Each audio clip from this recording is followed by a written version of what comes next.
This is what happens when trauma meets power. Emma is not just a victim of betrayal, she is a textbook case of chronic emotional minimization, a woman conditioned to survive by becoming invisible. Then she collides with Adrian, a man shaped by violence, dominance, and grief, whose protective instinct borders on obsession. Their connection is psychologically explosive. One has spent her life feeling unseen, the other has built a kingdom on controlling threat. Add a mob war, a manipulative ex, and a near-death trigger event, and what emerges is not romance alone, but a mutual addiction to being fully recognized. On Emma Carter's kitchen counter sits a wedding invite, but get this. It's basically a ticking time bomb.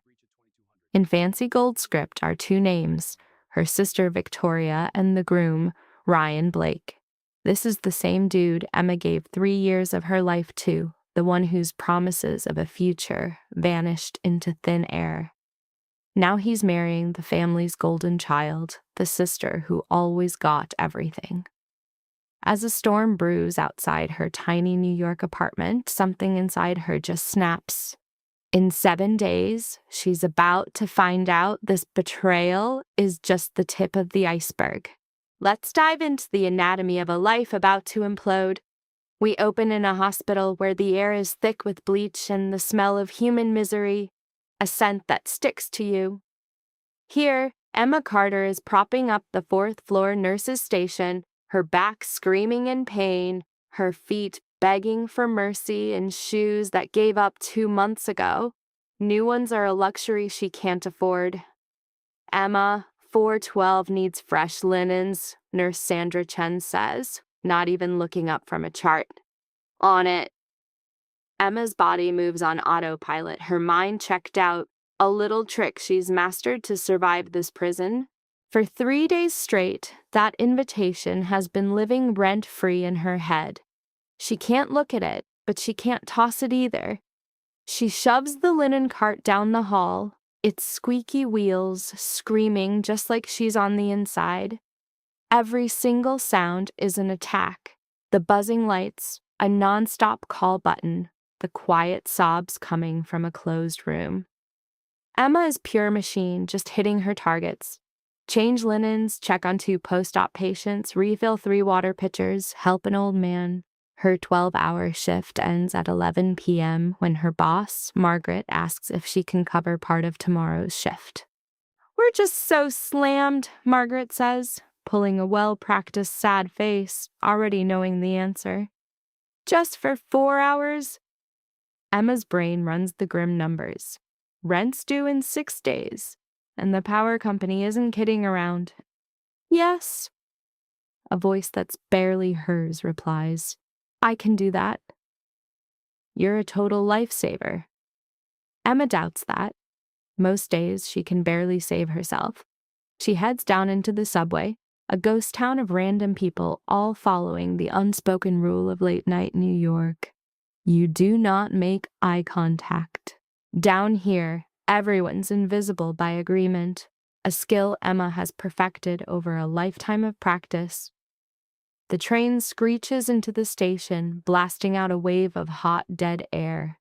She grabs a seat in the back and shuts her eyes, desperate for 20 minutes of absolute nothing. But the invitation is in her bag, a dead weight she feels in her bones. Her phone buzzes. It's a text from her mom. "Victoria needs your RSVP. The caterer needs the final numbers." For a solid minute, Emma just glares at the screen's glowing demand before shutting it off, sending her mom's text into the digital abyss. Emma's apartment building is basically held together by willpower and a fresh coat of paint. The front door is always a fight. The 3rd floor hallway is permanently blacked out, and the elevator's been dead for 2 months. So Emma has to climb 5 flights of stairs, her legs shaking from pure exhaustion. Once inside apartment 5C, she drops her bag and doesn't even bother with the lights. The streetlights outside are good enough. She walks to the kitchenette, just a corner of her living room, and gets a glass of tap water. The invitation is right where she left it, propped against a salt shaker. "Mr. and Mrs. Robert Carter request the pleasure of your company at the marriage of their daughter, Victoria Ann Carter, to Mr. Ryan Christopher Blake." Emma's hand starts to shake as she puts her glass down. Ryan Blake. 3 years. She invested 3 years of her life in this guy. She remembers all the late-night talks, the weekends spent wandering the city, the quiet mornings in his ridiculous Tribeca loft, a world built on his family's money. She always felt like an imposter there, an actress playing a part. "I love you," he'd said, holding her face like she was fragile. "My father's opinion doesn't matter. It's you I want." What a total load of garbage. 2 weeks later, he started dodging her calls. 4 months after that, Victoria came home from the holidays with a new guy. Tall, handsome, loaded. "It all happened so fast," she gushed, practically glowing. Emma knew him on sight. From across the dinner table, Ryan gave her one single empty stare. In that hollow second, it all clicked. He'd made his choice. She wasn't the one. She never was. Someone else might have gone nuclear, smashed a plate, and called him out in front of everyone. But instead, she excused herself, went to the bathroom, and cried without making a sound. Because that's what Emma does. She makes herself smaller. She swallows her pain. She vanishes. "Damn it," she whispers into the quiet of her apartment. The word is like broken glass. She says it again, louder this time. "Damn it. There's no one to hear her, no one who cares." Emma snatches the invitation, planning to rip it into a million pieces, but her hands just won't do it. She collapses onto the worn-out sofa she found on a curb 3 years ago and stares at the fancy letters until they go blurry. Her phone rings. She thinks about ignoring it, but it's her sister. "Hello, Emma?" "Finally. I've been trying to call you all day." Victoria's voice sounds like sunshine and old money, like someone who's never had a hard day in her life. "Did you get my text about the RSVP?" "Yes." Emma's throat feels tight. "I have to work that weekend." "What? No, Emma, this is my wedding. You have to be there. You're my maid of honor." "I never agreed to that." "Of course you are. You're my sister. Who else would I ask?" Victoria lets out a little laugh, the kind that always made Emma feel like she was on the outside looking in. "Besides, Mom already bought your dress. It's gorgeous, champagne-colored. It's just 1 day." "The hospital can survive without you for 1 day." Emma is dying to just say no, to blow the whole ugly truth wide open just to see that perfect mask on her sister's face crack for once. "I'll see what I can do," is what she says instead. "Great, I knew I could count on you. Oh, and our last fitting is on Tuesday. Are you free 6 o'clock at that boutique in Soho?" "My shift ends at 7. "Then you have to leave early, Emma. Come on, this is my wedding." Victoria's voice gets that sharp, bossy edge it always does when she doesn't get her way. "I need you there." "No," Emma thinks. "You need a prop for your perfect little show. That's all I've ever been." "I'll try," she says. "Amazing. Love you, sis." The line goes dead before Emma can even think of a reply. She just sits there as the growing darkness, phone still glued to her ear, and thinks about what it would feel like to just burn her entire life to the ground. The next morning shows up way too fast and with zero sympathy. Emma's alarm goes off at 5 a.m. She drags herself into the shower, turning the water up to scalding hot until the tiny water heater gives out. She puts on the same clean scrubs from last night and chokes down a protein bar that tastes like sidewalk chalk. The day shift leader, Patricia, gives her a kind smile. "You look exhausted." "I'm fine. Margaret told me you're staying until 3. "That's the plan." Patricia waits a beat, then lowers her voice. You know you're allowed to say no, right? You already work more hours than anybody. Emma fakes a smile. It's fine, really. It was not fine. It was the complete opposite of fine. But Emma learned a long time ago that saying, it's fine, is so much easier than telling the truth. The morning blurs into the afternoon in a constant stream of patients. Emma changes beds, fills out charts, hands out pills, and holds hands with people who are scared and alone. She's great at this part of the job, being a useful, invisible ghost. By 2 p.m., our girl Emma is straight up glitching out, moving through her shift like she's in a laggy video game. Her thoughts, her body, even the clock, everything's on slow-mo.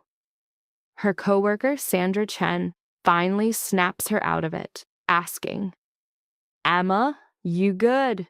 You were zoned out for a solid 30 seconds. Emma just mumbles an apology. When did you last eat? Sandra asks. It takes her a second. Breakfast, 11 hours ago. Take 15, get some food. The hospital cafeteria is a grim basement, but the coffee hits hard and the sandwiches are cheap. Emma grabs both and hides in a corner. Halfway through, her phone pings. A text from a number she doesn't recognize. And get this. It's a blast from the past.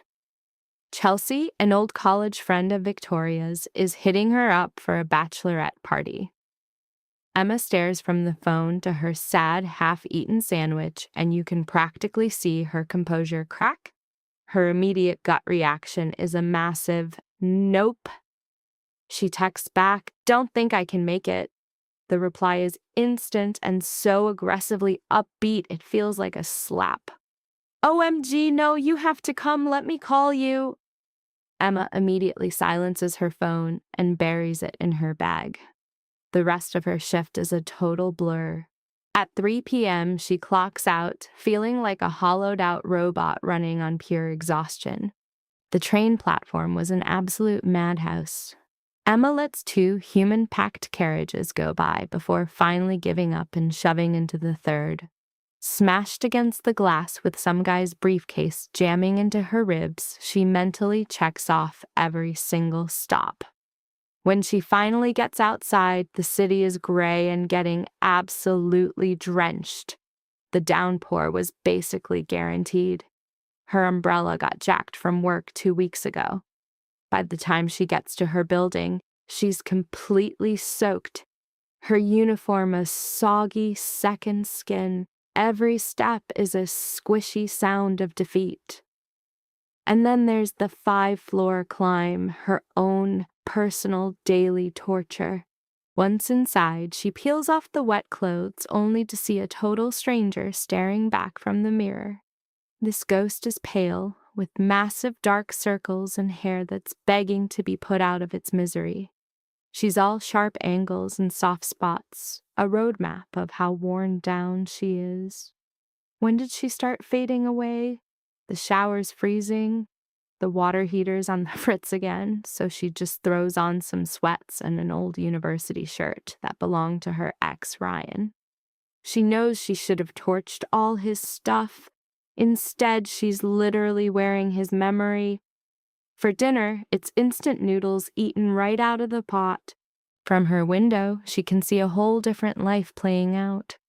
A family's at dinner, mom, dad, 2 kids. She can't hear them, but she can feel their laughter. The mom gently wipes her kid's face, and Emma has to look away. The night ahead feels like a huge, empty void. The TV is just flickering lights. The words in her book might as well be ancient symbols.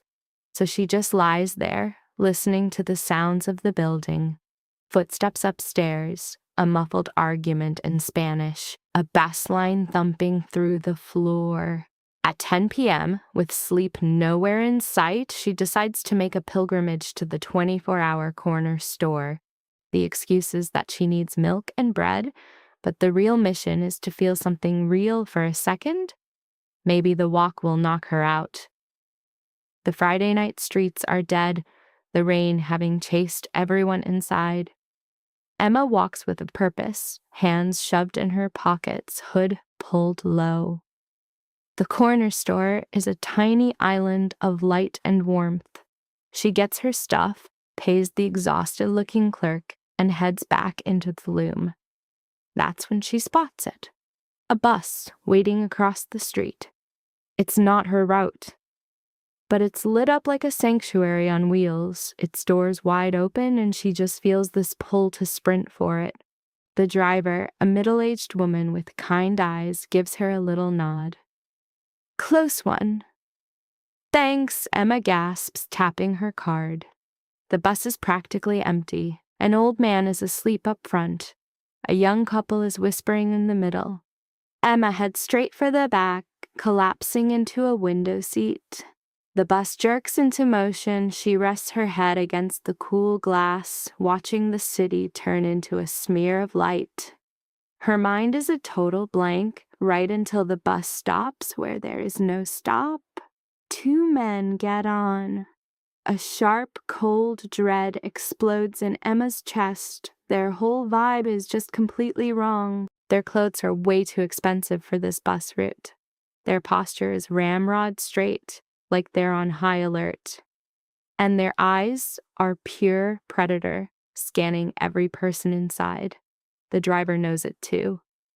This isn't a stop. Just drive, the first guy says, his voice calm, but with an edge of steel. As the second guy moves down the aisle, Emma sees the gun tucked in his waistband, and all the air leaves her lungs. Everybody stay calm, the first man announces. We're just looking for someone. The old man is now wide awake, his hands up. The couple is clinging to each other. The driver's knuckles are white on the steering wheel. Emma's heart is trying to beat its way out of her chest.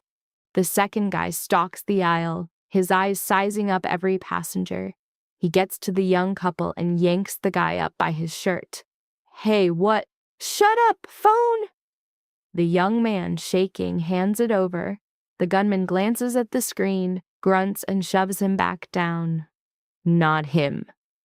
He continues his slow, menacing walk, heading straight for Emma. Her brain just shuts down. She's completely frozen. Her trembling hands are gripping the seat. He stops right in front of her.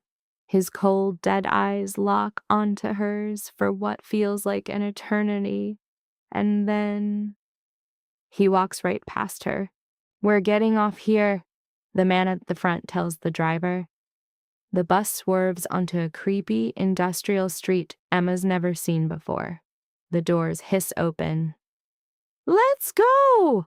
The second gunman barks at someone in the back. Emma risks a look and sees him pulling a guy in a ridiculously expensive suit to his feet. The suit is arguing in a low, angry voice she can't make out. He gets shoved down the stairs and disappears. The doors close. The bus starts moving again.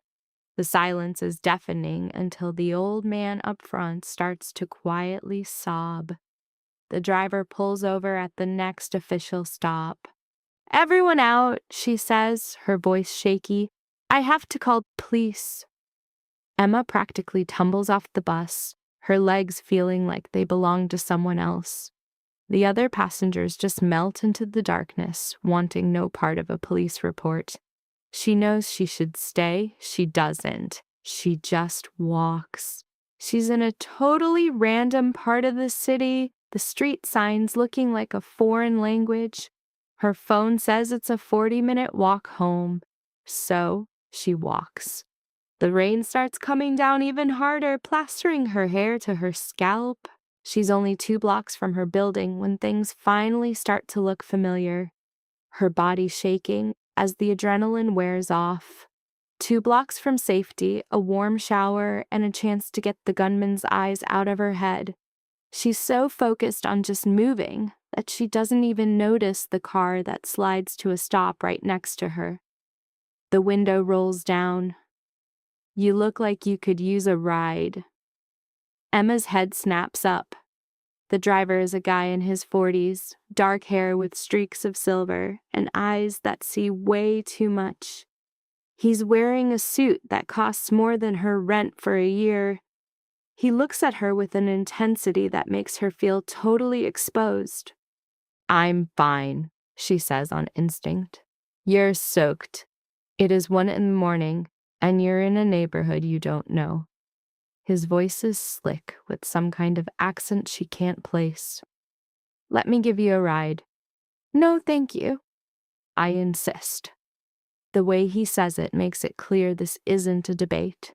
Her heart starts pounding all over again. "I said no." The man just studies her for another long second, then gives a slow, deliberate nod. "Fine, but take this." He holds out a business card.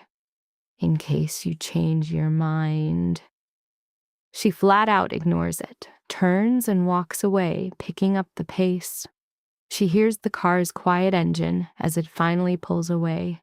She doesn't slow down until her building's front door is locked behind her. She keeps looking over her shoulder the entire way up the stairs, a raw fear clinging to her. Inside her apartment, she throws the deadbolt, slides the chain, and even jams a chair under the doorknob for good measure. Only then does she finally collapse onto the sofa, dripping and shaking like a leaf. Her phone buzzes. "Victoria, rejected." It buzzes again. "Her mother, rejected." A text pops up. "Emma Christine Carter, answer your phone. We need to talk." Emma just powers the whole thing off and lets it drop. On the counter, a wedding invitation sits, a perfect little reminder of a world that isn't hers anymore. With her eyes squeezed shut, Emma tries to just focus on her own breathing. Rain hammers the city outside, where life is happening. People are falling in love, building futures, just being alive. But not Emma Carter. She's a ghost in the dark, not even sure if she's real anymore.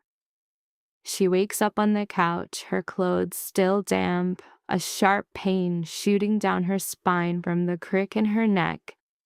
Sunlight is cutting through the blinds. For one beautiful second, she forgets why she feels so empty. Then it all rushes back.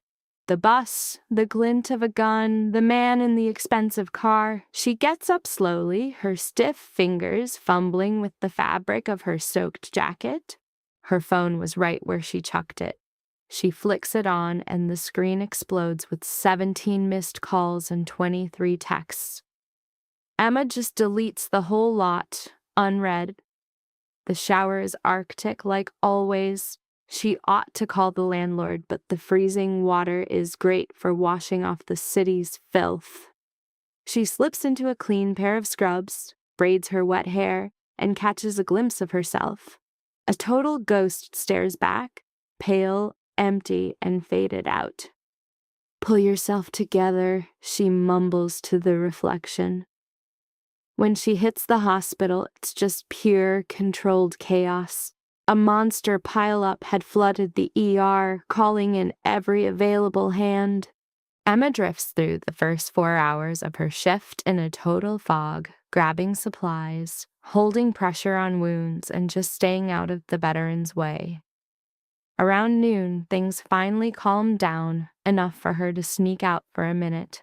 She was near the employee exit, huffing exhaust fumes and trying to calm her shaking hands, when her coworker Sandra popped up. "I've been trying to call you." Emma grabs her phone, remembering she'd silenced it after the whole bus incident. "Sorry, what's up?" Sandra has a weird look on her face, a mix of concern and something else Emma just couldn't read. "Someone's at the front desk asking for you." "Who's asking?" "He wouldn't give a name, said it was urgent." A cold knot of dread tightens in Emma's stomach. "I'm not expecting anyone." "Listen, the car he showed up in is worth more than I make in 2 years, Sandra interrupts. "He's got this vibe, like he's thinking of buying the hospital just for fun." The main lobby is a chaotic mess of worried families and patients. Emma's eyes scan the crowd and lock onto him instantly. It's the guy from last night, chilling against the info desk like he owns the joint. His eyes are glued to the elevators, and the second she appears, they snap to hers. Her first urge is to bolt. Her second is to get security. She does neither. Instead, she marches right at him, her heart thumping like a drum in her ears, and stops just shy of his personal bubble. "How did you find me?" A small smile touches his lips, but it doesn't reach his eyes. It's amazing how easy it is to find people if you know exactly where to look. That's not an answer. No, he agrees. It's not. Up close, the guy's intensity is overwhelming. Razor-sharp cheekbones, a jawline like it was cut from granite, and eyes the color of a stormy sea. A tiny scar cuts through his left eyebrow, a small flaw that just makes him look even more dangerous. "What do you want?" Emma asks. "I just wanted to make sure you got home safe." "I'm fine. You can leave now." "Can we talk somewhere more private?" "No." His smile gets a little wider, almost too small to notice. "You're cautious. That's smart." "I'm leaving," Emma states, turning her back on him. His hand flashes out, grabbing her wrist. The grip isn't painful, but it's like steel, stopping her dead. 5 minutes, that's all I ask." Emma looks down at his hand wrapped around her arm. His hands are huge, knuckles scarred up from hitting walls, or maybe people. "Let me go." He drops her instantly, putting his hands up in a surrender pose. "I'm not here to harm you." "Then why are you here?" "Because I think you saw something on that bus last night." His voice drops, a low rumble just for her ears. "And I think you're smart enough to be scared." Emma's mouth goes completely dry. "I don't know what you're talking about." "Yeah, you do." He reaches into his jacket. Emma flinches, but he just pulls out a plain business card. "My name is Adrian Castellano. If anyone asks you about yesterday, if anyone comes near you, if any situation feels even slightly off, you call me immediately." She looks at the card. It's thick, expensive paper with just a name and number embossed on it. "Why would I call you?" "Because the other people on that bus are not the kind of people you want attention from." Adrian's face is now completely serious, the smirk gone. "And you, Emma, you've been spotted." "I saw nothing. I know nothing." "I really hope that's the truth." He pushes the card into her palm, his skin feeling warm against her ice-cold fingers. "But if it's not, take this, please." Emma fights the urge to throw the card at him, to scream for answers, to just yell that her life is already a train wreck and she doesn't need some mystery man making it worse. Instead, she shoves the card in her pocket and walks away without a second glance. She feels his eyes on her, like a physical weight on her back, until the elevator doors close. The rest of her shift is a total blur of boring tasks and paranoid thoughts. Who is Adrian Castellano? How did he find her? What the hell does spotted even mean? By the time she clocks out at 7, her nerves are completely fried. The subway ride home is a paranoid nightmare where every passenger looks like a threat. The second her apartment door is locked, she slides down against it, resting her head against the cool wood. The business card is a hard rectangle in her pocket.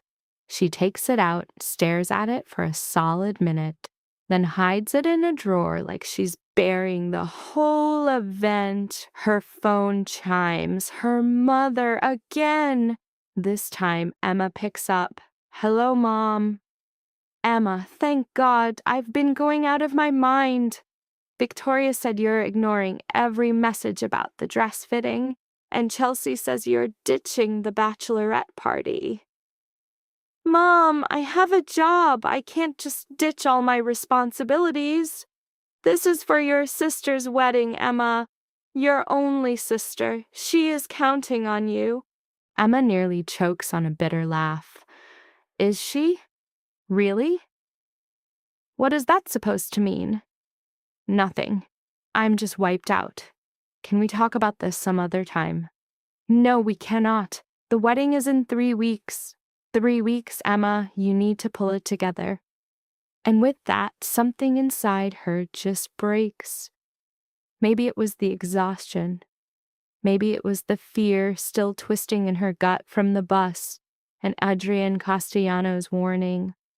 Or maybe it was 3 years of swallowing pure agony. You want to know why I haven't replied? Why I'm not pumped to be Victoria's maid of honor? I was with Ryan for 3 years and then he just completely ghosted me. No calls, no messages, he just vanished. And 4 months later, he waltzes into Christmas dinner with Victoria on his arm. Complete silence on the other end of the phone. You knew, Emma breathes. The entire time you knew, didn't you? Her mother's voice, when it comes back, is incredibly tight. Ryan made his choice, Emma. He picked someone he could have a real future with. Someone from his world, someone who isn't me. Victoria is a success. She is gorgeous. She is everything I'm not. Yeah, Mom, I get it. I always have. That's not what I meant. Yes, it is. Emma's voice cracks. It's always what you've meant. I'm the daughter who didn't get into some fancy college. The one on minimum wage cleaning up someone else's messes, the family screw up. Emma, stop being so dramatic. I have to go. Don't you dare hang up this. Emma ends the call and powers her phone all the way down. She walks into the kitchen, snatches the wedding invitation from the counter, and starts ripping it to bits. She tears it into tiny little pieces like confetti. The act feels good. Not amazing, but good. She's sweeping the little scraps into a dustpan when a sharp knock hits her door. Emma freezes solid. Nobody ever knocks on her door. She doesn't have friends that just drop by. She doesn't know her neighbors. Deliveries are left in the lobby. A second knock, harder this time. She tiptoes to the door and peeks through the peephole. A man is standing in the hall. It is not Adrian Castellanos. This guy is younger, with a harsh buzz cut and a body clearly built by years at a gym. Emma Carter, his voice rumbles through the door. She stays completely still.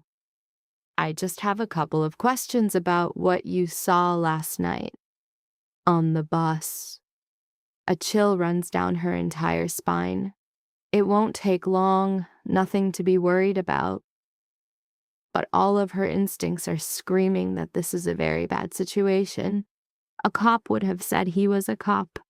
Another witness wouldn't have found her home address. Adrian's warning screams in her mind. If any situation feels wrong, you are to call me. Emma backs away from the door, holding her breath. The knocking started up again, way harder this time. Then she heard him talking to someone else. Great. Now there were 2 of them. Footsteps echoed down the hall. She counted the seconds, waiting 5 minutes, then a full 10. Finally, with shaky hands, she pulled out Adrian's card and made the call. He answered before the first ring even finished. Emma, how'd you know it was me? I was waiting for you to call. Give me the sit rep. She spilled everything, the creep at her door, his questions, the gut feeling screaming danger. The words poured out in a total panic, but Adrian just listened, dead silent. When she was done, there was a short, tense pause. Bolt your door. Do not open it for anyone. I'm sending someone to you right now. Someone? Who? Emma, listen to me and listen good. The guys who grabbed that person off the bus work for a major player, someone who hates loose ends, and right now, you are a loose end. Her legs felt like they'd dissolved. She collapsed onto the couch. I didn't see a thing. I don't know anything. I'm aware, he said, but they're not, and they won't stop looking until they're sure. His voice softened just a hair. I can protect you, but you have to trust me. Can you do that? Emma saw her empty apartment, her going-nowhere job, her family who saw her as a burden. She saw a future of being invisible, of being erased. What's this got to do with you? She asked. Adrian paused for a beat. I don't have that answer yet, but it does. The raw honesty in his voice totally rattled her. It was like he was as surprised by his own words as she was. Okay, she whispered. A black SUV is pulling up to your building as we speak. The driver is Marcus. He's taking you to a secure location. Where? To my location. Emma scrambled to the window, checking the street. Just like he said, a dark SUV with tinted windows was parked out front. As she watched, a guy got out, broad shoulders, dark skin, wearing a suit that was fighting for its life to contain him. I see him. Good, pack a bag, essentials only. You won't be back here for a while. The reality of her situation finally hit her like a punch to the gut. Adrian, I have a job. I will take care of it. Trust me. Emma felt the urge to argue, to call this whole thing completely insane, to just refuse to run from her own life on the word of a guy she met once in a rainstorm. But then she pictured the man at her door, remembered the feel of the gun on the bus, and saw the warning in Adrian's eyes. Give me 5 minutes, she said. She packed in a total haze, throwing in jeans, shirts, underwear, the one nice dress she never wore, her toothbrush, a phone charger, and the framed photo of her and her grandma from her nightstand. As a last thought, she grabbed Ryan's old t-shirt and stuffed it in. Her confusion was off the charts. Standing in the lobby was Marcus, a dude from a new violent world. He was a legit giant, easily 6'4", with a scar on his neck and a stare that saw everything. Miss Carter, his voice was a shockingly soft rumble. I'm Marcus Webb. Mr. Castellano sent me to ensure your safety. So he said. Emma shifted her bag. And where are we going? To a safe place. This way. The SUV was a silent, armored fortress. Marcus slid into traffic, his eyes constantly scanning reflections. How long have you been working for Adrian? Emma's question cut through the tense silence. 8 years. And what's his deal? What does Adrian even do? In the mirror, Marcus's eyes met hers. He mitigates problems. That explains nothing. It's the only explanation I'm authorized to give, ma'am. For 20 minutes, they drove out of her world and into the heart of Manhattan. The buildings morphed into monuments of power, all sharp, expensive-looking towers. As Marcus drove into an underground garage beneath a glass skyscraper, fear knotted up in Emma's stomach. The elevator was restricted. Marcus used a key card, hitting the button for the penthouse. Of course it was the penthouse. The elevator doors opened to a place that wasn't a home. It was a monument to money. Huge windows showed off the entire city, a background for sterile furniture and art that probably cost a fortune. Adrian stood by the glass, ending a call with a few sharp words as they walked in. Emma, I'm glad you're here. I'm not sure I had a choice. There's always a choice. He nodded Marcus away, and as the doors closed, Adrian's attention locked onto her completely. Are you all right? I don't know what I am anymore. Her bag thudded to the floor as she crossed her arms. Are you going to tell me what's going on?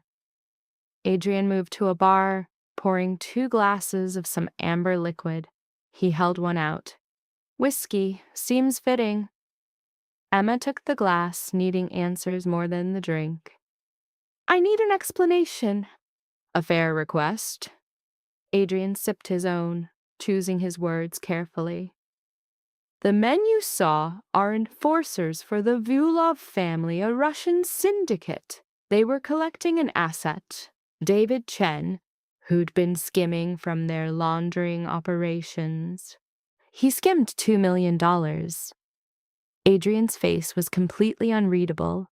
They found him 3 days ago. Last night was collection. The shaking in Emma's hands came back, and she had to put her glass down. And they think I'm a witness. It's about being thorough, about eliminating anyone who could make an ID. So they're going to kill every single person on that bus? Her voice was strained. That's insane. That's the world they live in. Adrian's tone went ice cold. A world that operates outside the law, where liabilities are just cut loose. Emma sank into a chair. I'm going to be sick. Breathe, he commanded. She tried. She tried the breathing exercises for panic attacks, but they did nothing. Why are you getting involved? She managed to ask. We're strangers. This has 0 to do with you. Adrian sat down across from her. Because I know the Vulovs. I know their playbook, and I can tell you with 100% certainty that without me, you have 48 hours to live. God. I know this is a lot to process. Emma let out a sharp, almost hysterical laugh. A lot is an understatement. She covered her face. This feels like a nightmare. It's impossible. I wish it were, he said, holding her gaze. Who are you? Really? Adrian leaned back, the shadows carving up his face. I'm an operator in the Vulov's circle, one who has the power to stop them from killing you. That's still not an answer. I'm aware. His stare was solid.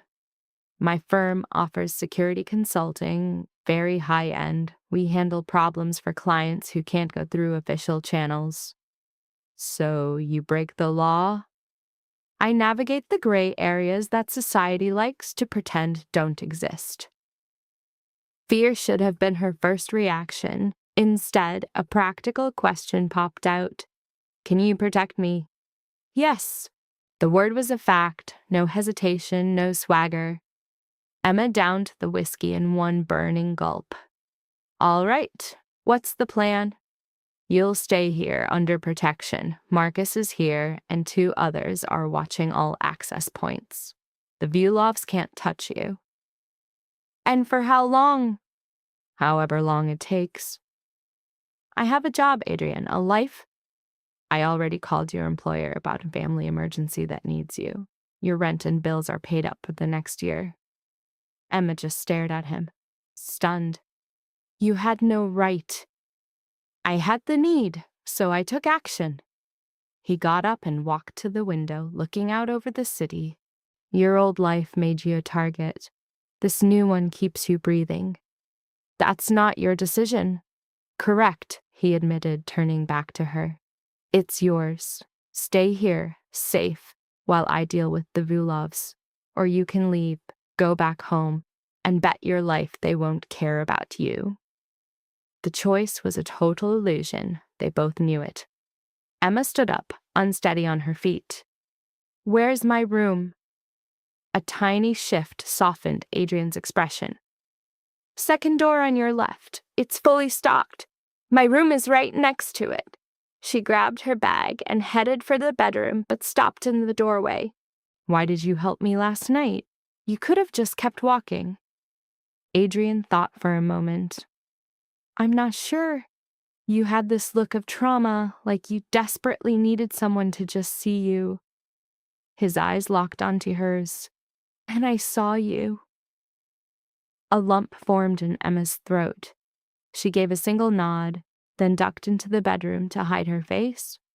The place was a huge, cold luxury suite. It had a giant bed, a panoramic view, and abstract art on the walls. It was a perfect 5-star cage.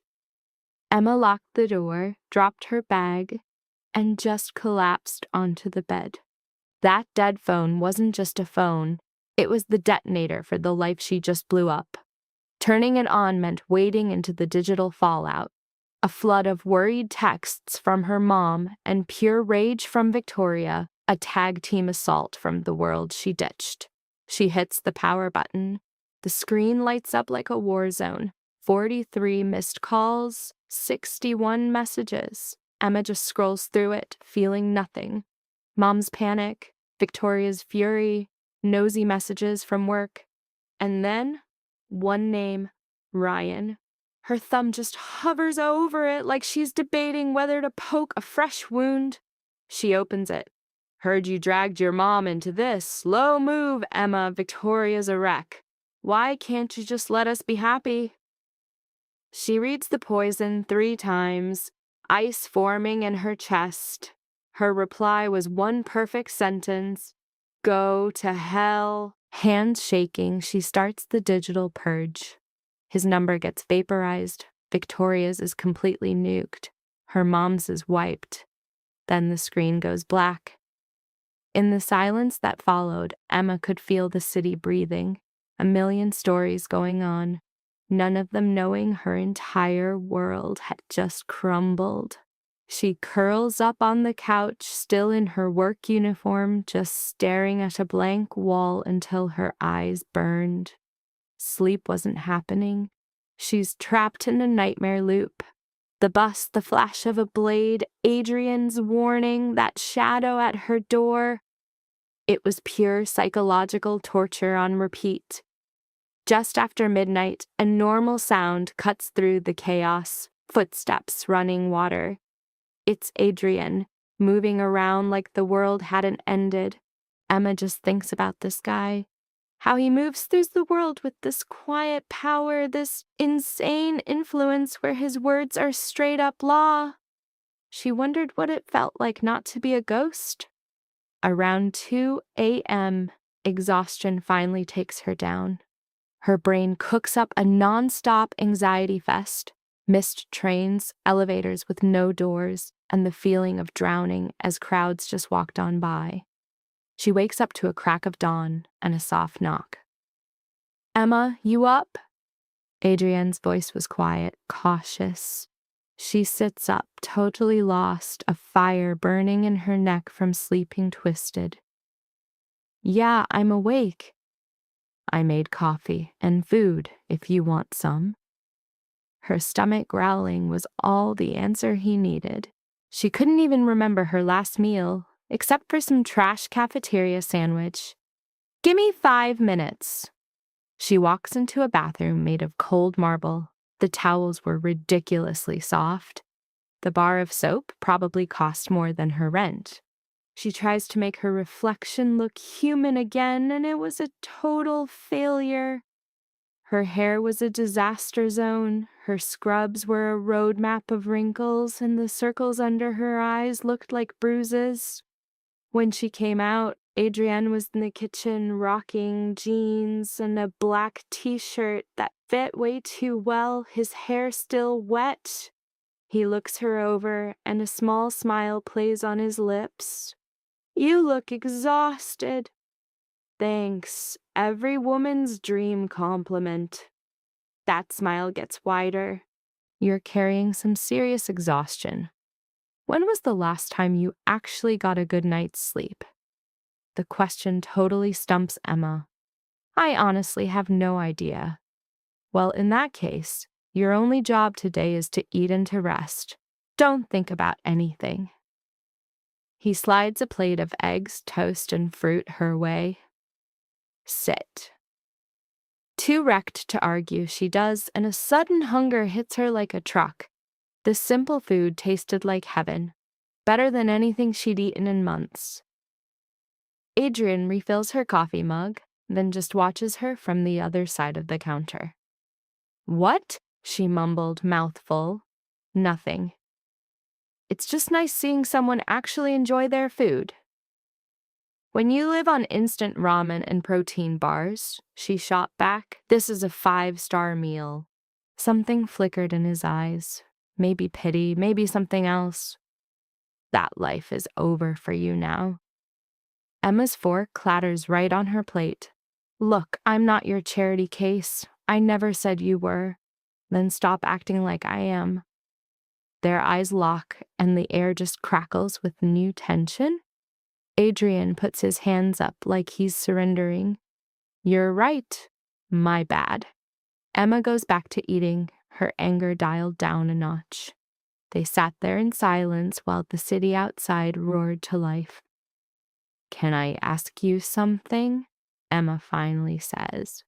Always.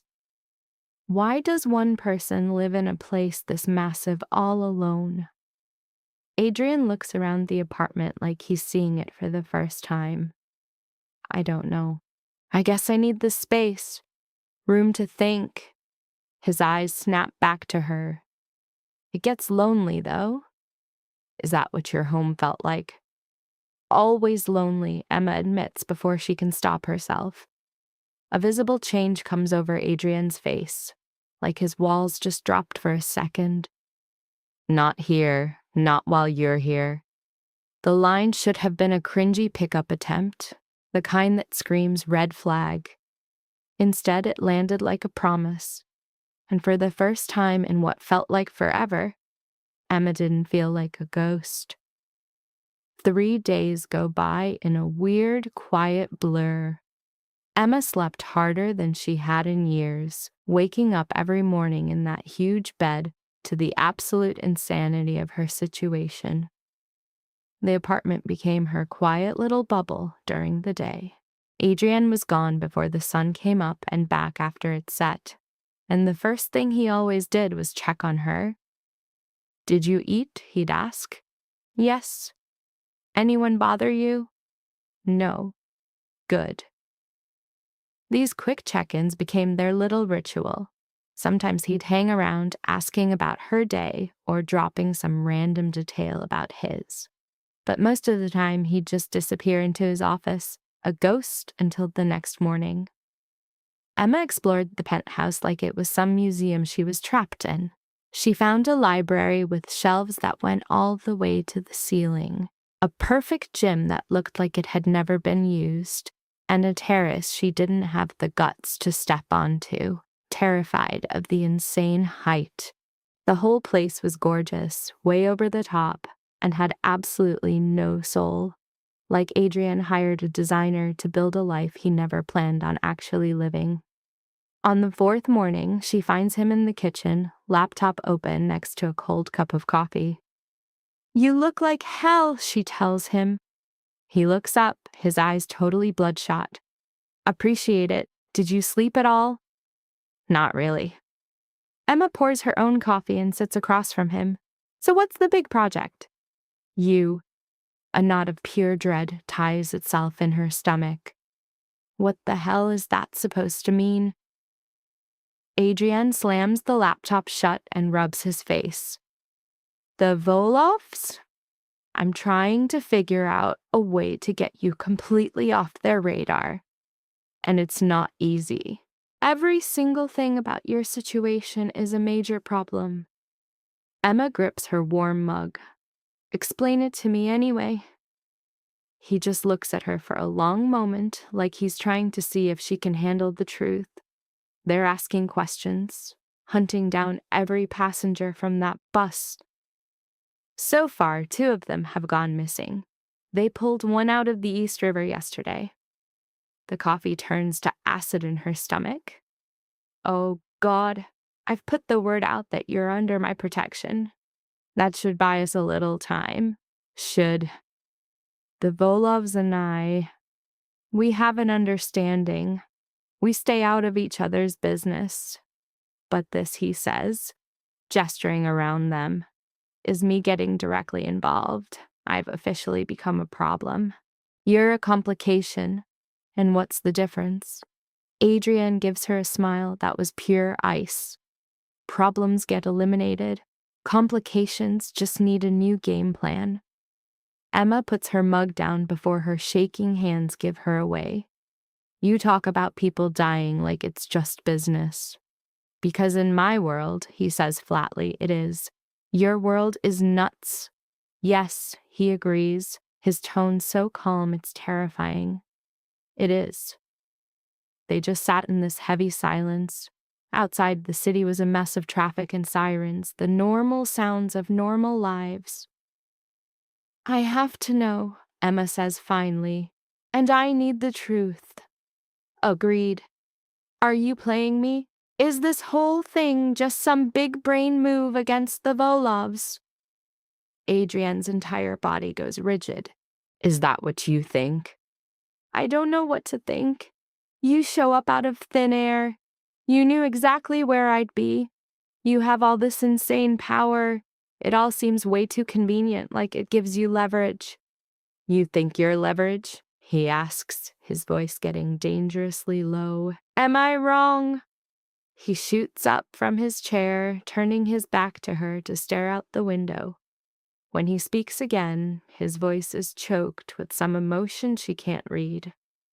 That night, when I saw you in the rain, looking like life had kicked you one too many times, I had a choice. I could have just driven by, stayed out of it, and let whatever was going to happen happen. But you didn't. No. He turns to face her. Because you reminded me of someone who got destroyed by powerful men with no conscience. And I thought, maybe for once I could do more than just take it. Maybe I could actually do something. Who did I remind you of? Adrian's jaw tightens. My sister, before she died.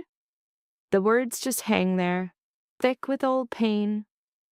I'm sorry, Emma whispers. It was a long time ago. He walks back to the table but stays standing. The truth, Emma, is that you crashed into my life at the worst possible time. I was already looking into the Volovs for my own reasons, and then you show up. A witness, totally exposed, with nowhere to go. The smart play was to have Marcus stash you somewhere safe and then just forget you existed. So she asks him why he didn't just bail, and he hits her with, because I literally couldn't. He locks eyes with her, no games, and says, the second I saw you on that street, my entire world shifted and I have no idea what's happening. Emma's heart starts hammering her ribs. This is insane, she says. I'm aware, he replies. We're complete strangers. He just repeats, I'm aware, while stepping closer. But I want to fix that. Is that nuts? Completely. He lays down the ultimate offer. Say the word, and I'll back off. I'll handle the Volovs. Make sure you're safe, and then you can just disappear. I won't ever look for you. Emma just thinks about her crappy apartment, her soul-sucking job, and her family who only hits her up for favors. She thinks about how she's already a ghost in her own life. But then, what if she doesn't want him to back off? The thought just pops out of her mouth. Adrian freezes solid. Okay, then we have a major problem. She thought she was just a complication. Nah, he says she's both. He closes the last bit of space between them, the air crackling.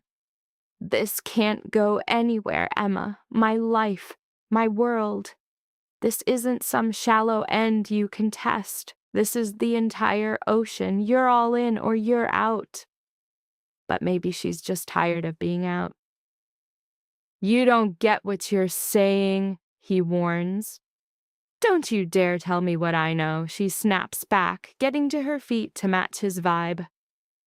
My whole life has been about making myself smaller, quieter, apologizing for existing, and it's gotten me here, to a big fat nowhere, with absolutely no one. So maybe insanity is what I need.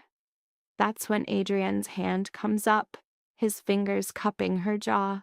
I can't offer you safety, he admits, and I definitely can't give you a normal life. Safety was never my goal, she murmurs back. Normal was the last thing she ever wanted. Her voice drops to a whisper. I just need to feel like I exist. You already do. Then prove it. And bam. The kiss isn't gentle or hesitant. It's a raw, desperate crash, like a dam inside him just exploded. Emma meets him with the same fire, her hands balling up his shirt, pulling him in. They break for air, totally breathless, and Adrian presses his forehead to hers. This is a spectacularly bad decision. The absolute worst, Emma agrees. 1 week. She pulls back, her eyes locked on his. What? Give me 1 week to show you what this world is really like. The real version, she clarifies. Not cooped up in this apartment, but out there, by your side. If you still want to bounce after that week, I'll let you go. I'll get you set up somewhere new and safe, and you'll never hear from me again. And if I choose to stay? A slow, seriously dangerous smile spreads across his face. Then, he says, we find out just how deep this rabbit hole really goes. Emma knows the smart, logical answer is a hard pass. Instead, she hears herself ask, so when are we starting? Tonight. Just then, Adrian's phone buzzes. A single look at the screen and his face turns to stone. I have to handle something. Wait for me here. Marcus is downstairs if you need anything. What kind of something? The Volofs. I'm meeting with Dmitri. He's the patriarch of the family. He's basically claiming her, declaring she's territory he will defend. A cold shot of dread zips through Emma. Is this dangerous? His answer is his entire life in a nutshell. Everything is. He plants a quick kiss on her forehead. I'll be back by dinner for our night out. Where? The destination is top secret. He leaves her spiraling in her own thoughts, haunted by the feeling of his touch. She tries to read a book, but the words are just a jumbled mess. The TV is just full of fake, empty drama. Finally, she just starts pacing the apartment, her phone a useless brick in a world where she has no one to call. At around 3 p.m, Marcus shows up carrying groceries. Mr. Castellano had these sent over, he announces, setting the bags on the kitchen island. He figured you might want to cook something. Emma just stares at the contents. Fresh veggies, prime meat, artisan butter. He thinks of everything, doesn't he? It's what he does. Marcus pauses at the door. Can I speak freely, Miss Carter? Emma? I've worked for Mr. Castellano for 8 years. I've seen him interact with a lot of people. The way he looks at you is something I have never seen before. Is that supposed to be a warning? It's just an observation. Marcus's expression is totally unreadable. He's a good man stuck in a very bad business. Try to remember that when things get complicated. After he leaves, Emma starts unpacking, weighing her options.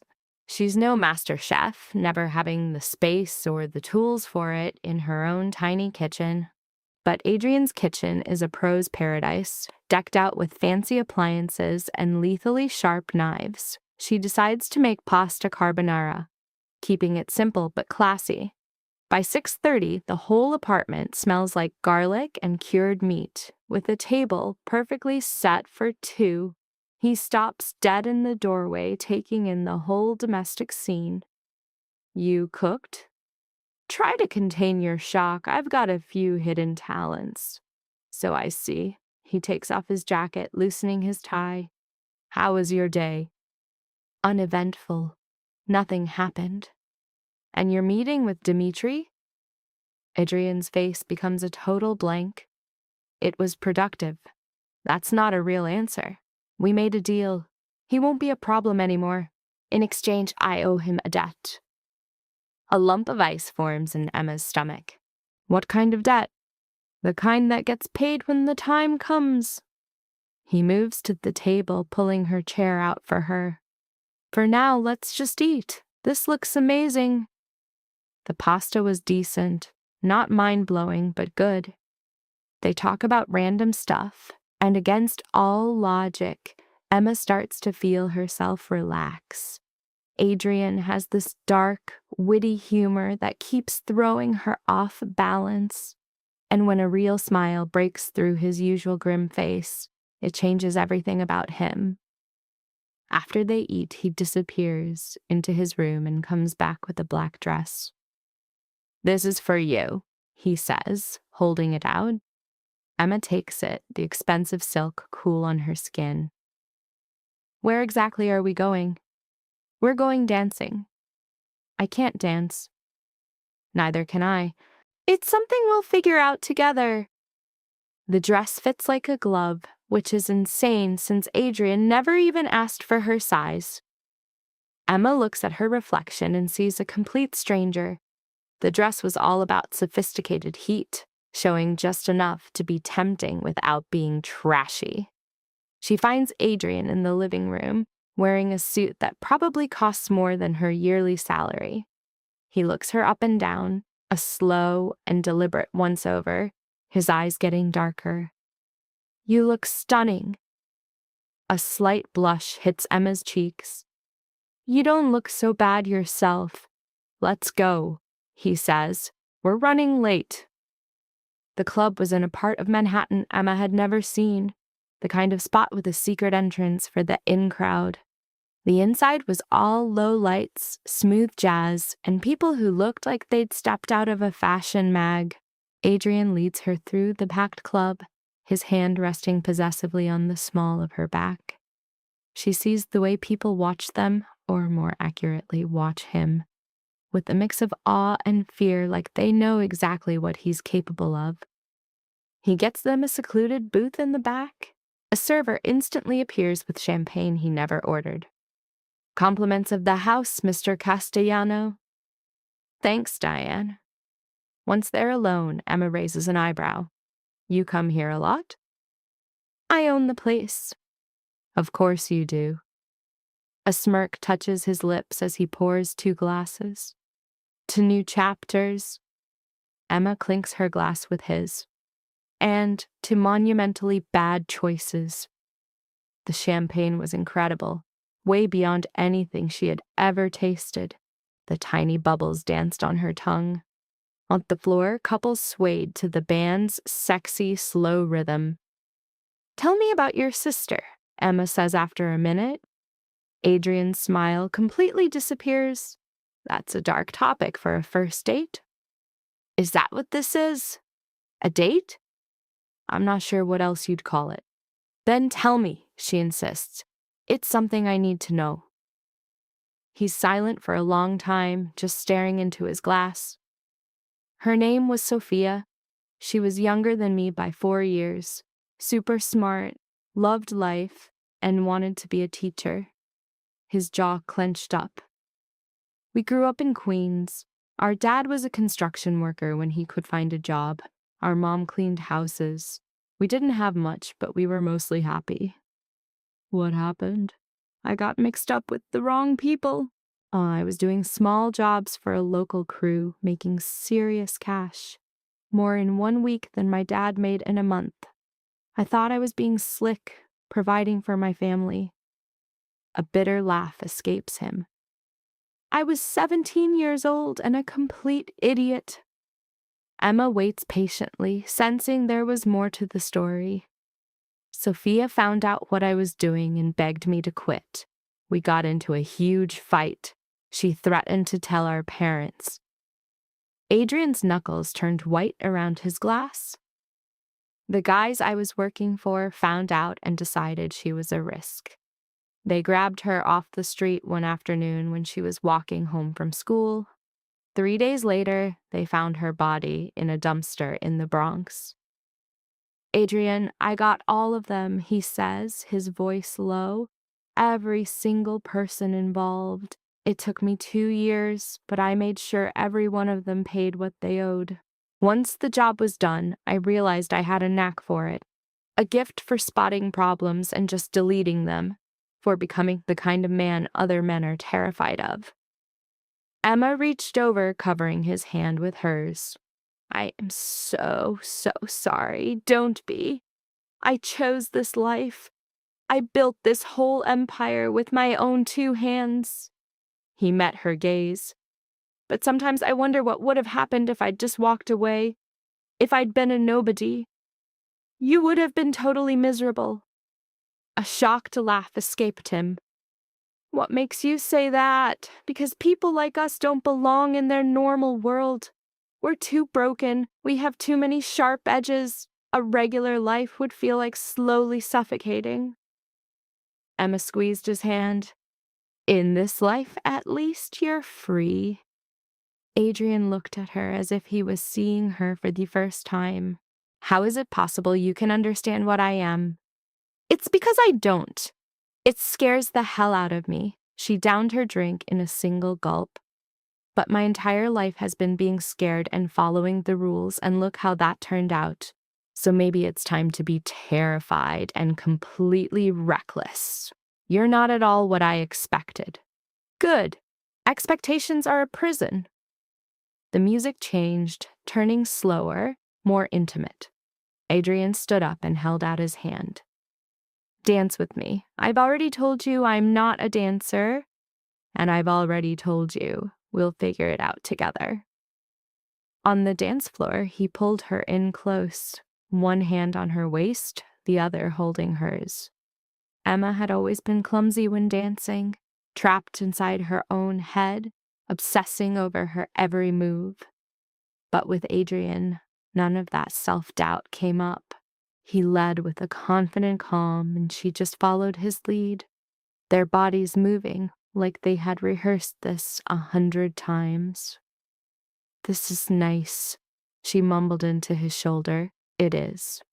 But tomorrow, I need the truth, the whole truth, about your job, about what it really means to be involved with you. Adrian pulled back just enough to catch her eye. Are you sure? No, but I'm asking you anyway. Fine, he agreed. Tomorrow you'll get the truth. He kissed her at the temple. But for tonight, this is all that matters. They stayed like that until Emma's feet were sore and the champagne had made her dizzy. Adrian walked her home to the penthouse she was starting to dangerously see as her own, and took her right to the edge of her bedroom. My thanks, Emma whispered, for tonight, for giving me this chance. Her kiss was slow and deep, leaving them both gasping for air. When she pulled back, Adrian's eyes were dark with an unmistakable hunger. Just 1 week, she murmured, a reminder for both of them.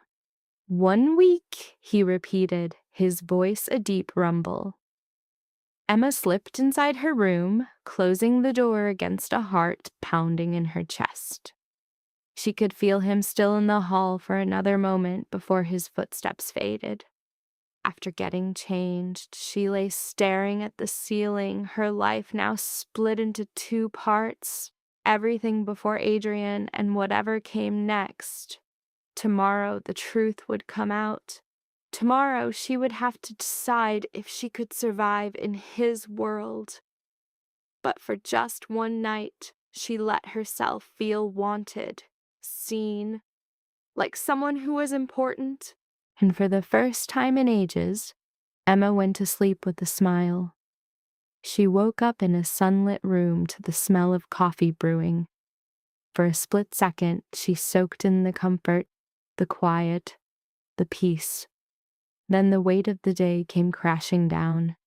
This was the day Adrian would show her the reality of his life and the cost of being part of it. Dressed in jeans and a fresh shirt he had somehow produced, Emma found him in the kitchen, focused on his tablet. Morning, he said, his eyes still glued to the screen. Morning. She poured a coffee and sat down across from him. So, the truth. Adrian put his tablet down, giving her his full attention. What is it you need to understand? Everything. Start with what you really do, the unedited version. He took a slow breath. I manage a network that fixes problems for very rich and powerful clients. Sometimes that means running security. Other times it's about getting information, and sometimes it's about making specific people disappear. Disappear? Emma repeated. You mean you kill them? From time to time, not every time, but yes, that's a part of the job. A cold lump formed in Emma's stomach, but she kept her voice even. How many people have you personally killed? Are you sure you want that number? Yes, 23 with these hands. The total is higher if you count the ones I ordered. 23. The number bounced around her head as she tried to square it with the man who made her breakfast, the man who danced with her. Do you feel any regret for some of them? The others got what they deserved. His eyes never left hers. I get how that must sound. I know you see a monster. I see someone. Complicated. That's one way to put it. Emma held her mug like it was a lifeline. Tell me about the Vulovs. What you did to make sure I was safe. Dmitri needed proof you weren't a loose end. I gave him your phone records, your work schedule, your entire life served up on a platter. I proved you were exactly what you seemed. A normal person in a bad situation, and he bought it. He figured the favor I owed him was worth more than taking you out. Adrian's face went hard. I made it perfectly clear that if his men so much as laid a hand on you, I would burn his entire operation to ash. You would have done it. Yes. The absolute certainty in his voice sent a chill down Emma's spine. What is this favor he has over you? I don't know yet. That's the way these deals work. He'll call it in when he needs something, and I'll have to do it. That doesn't scare you. Everything scares me, Emma. I'm just better at hiding it than most. She watched him from across the table, this guy who'd killed 23 people, who ran a criminal organization, who had turned her life upside down in less than a week. Why me? And don't give me that excuse about your sister. What's the real reason you're doing all this? Adrian was silent for a long moment. When he finally spoke, his voice was thick with emotion. Because I looked at you, and I saw someone that life had knocked around, but who refused to stay down. Someone who deserved a hell of a lot more than the world had given her. And I thought, maybe if I could help you, give you a real shot, it might start to even things out. For all the bad I've done, all the darkness, maybe one single good act could actually mean something. I'm not your redemption, Adrian. I know, but you could be the reason I start looking for it. Emma's throat felt tight. She stood up and went to the window, looking out at the city below. If I stay, if I do this week and whatever comes next, what am I? You'd be someone who decided to actually live instead of just surviving. I'd be an accomplice in your crimes. Yes, he admitted quietly. You would. She spun around to face him. Then you'd better understand this. I won't be some mob wife who pretends she doesn't know what her husband is up to. If I'm in this, I'm all in. I'll know your business, I'll have opinions on it, and I'll probably drive you absolutely crazy. A slow, genuine smile spread over Adrian's face. I'm counting on it. I'm serious. I'm not going to bend myself into a shape that fits your world. I would never ask you to. He crossed the room to her, closing the space and taking her hands. I want you exactly the way you are. The way you call me out on my lies. The way you refuse to be scared. The way you see me as a man, not just some monster in the night. But you are a monster. I know. And yet you see something else in me too. Something more. Adrian pulled her into a hug, resting his chin on her hair. 1 week. That was our deal. 6 days left for you to decide if you can really handle all this. Emma wrapped her arms around his waist, holding on to him like a life raft. What's the plan for today? I've got a meeting this afternoon that I can't get out of. Come with me. See what my life is actually like. Is that a good idea? Marcus will be there, and 3 other guys I would trust with my life. You'll be fine. Emma pulled back to look him in the eyes. You're really going to show me the ugly side? You said you wanted honesty. This is what it looks like.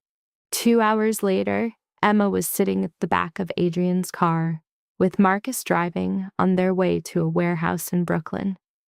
She was wearing a new outfit, dark jeans and a leather jacket he had produced, along with heeled boots that made her feel a little bit dangerous. You look terrified, Adrian observed from beside her. I am. Good. Fear keeps you on your toes. He gave her hand a reassuring squeeze. Stick right by my side. Don't talk unless I introduce you. And if I give the signal to go, you leave with Marcus immediately. No questions asked. You're really selling this experience. A small smile appeared on his lips. I just need you to understand what you're getting into. The warehouse was a total cliché of the underworld. Gray, industrial, and radiating a seriously bad vibe. Marcus pulls up to a side door, flanked by 2 suits on guard duty. They give Adriana a quick nod, but straight up ice out Emma, pretending she doesn't exist. The inside is a total surprise. Not a warehouse, but a full-on office with desks and computers, everyone working in dead silence. Still, you could cut the violent tension in there with a knife. Adrian steers her through the room, hand on her back, and Emma feels every single eyeball lock onto her. She just keeps her back straight and her face blank, pulling out that poker face she perfected in the ER. They finally land in a conference room where 3 other guys are already waiting. All 3 dudes jump to their feet when Adrian enters. After some quick hellos, every one of them swivels to stare at Emma. This is Emma, Adrian says. No frills. She's with me. Apparently, that was all the explanation they needed. They just nod and take their seats again. The meeting was all about logistics, shipping details, payment plans, and some kind of screw-up with a client down in Miami. Emma listens hard, trying to crack their code. And it slowly dawns on her, they're not talking about car parts. They're talking about guns, a massive shipment of them. Adrian runs the meeting like a stone-cold pro, firing off decisions and commands. This was a whole different side of him, colder, harder, and way more dangerous. The guy who made her breakfast this morning was completely gone. Once the meeting's over and they're alone, Adrian turns to her. You okay? You're an arms dealer, among other things. To who? To people who need them for reasons I don't ask about. Emma's head was spinning. This is a lot. I know. He walks her out of the warehouse to the car. We can hit the brakes, go back to the apartment, act like this week never even happened. But Emma just shakes her head. She asked for this, to see his real life. No, show me everything. Adrian locks eyes with her for a heavy second, then gives a sharp nod. All right, next stop. They hit 3 more spots that afternoon, starting with a nightclub that was clearly a front for washing dirty money. The tour of Adrian's world just kept getting darker. A judge being bought over drinks, then a deal going down in the shadows of a parking garage, a scene Emma tried her best to unsee. By the time they got back to the penthouse, it was dark out and a jackhammer was going off in Emma's skull. "I need a drink, a huge one," she announced. Adrian poured them both a whiskey. They sat there in the quiet, just watching the city lights blink. "Well," he finally said, breaking the silence, "what's the verdict?" Emma threw back her glass in one shot. "You weren't lying. Your life is a lot." "That's one way to put it. I gotta be clear, I can't sign off on what I saw. The guns, the dirty cash, the raw fear you command." Finally, she turned to face him. "But I also saw you run it all with more brains and skill than any CEO I've ever met. You're not some cheap thug. You're a freaking mastermind, a straight-up genius." "Is that supposed to make it okay?" "It doesn't make it okay. It makes it real." Emma got up and walked to the window. "I watched you rule your kingdom all day. And you know the one thought I kept having?" "What was it?" "That I wanted in." A wild, crazy laugh burst out of her. "I'm losing my mind. I know it. But watching you own that room, seeing the mix of respect and terror you control, I was hooked. I wanted that kind of power." Adrian came up behind her, putting his hands on her shoulders. "You have that exact kind of power over me." "I know that," she whispered, turning around in his arms. "But I need to matter to myself." Her voice was barely there. "My whole life, I've been a nobody. But with you, today I felt like somebody, like I was soaking up power just by being close." "Is that messed up?" "No," he said. "It's human." In a raw, desperate move, Emma's mouth crashed onto his, and Adrian met her fire with his own. They broke apart, gasping for air, before she spoke again, her voice low. "Give me the rest of the week, every single minute. Show me everything." She looked him dead in the eye. "Adrian, I'm not some fragile doll. I won't break.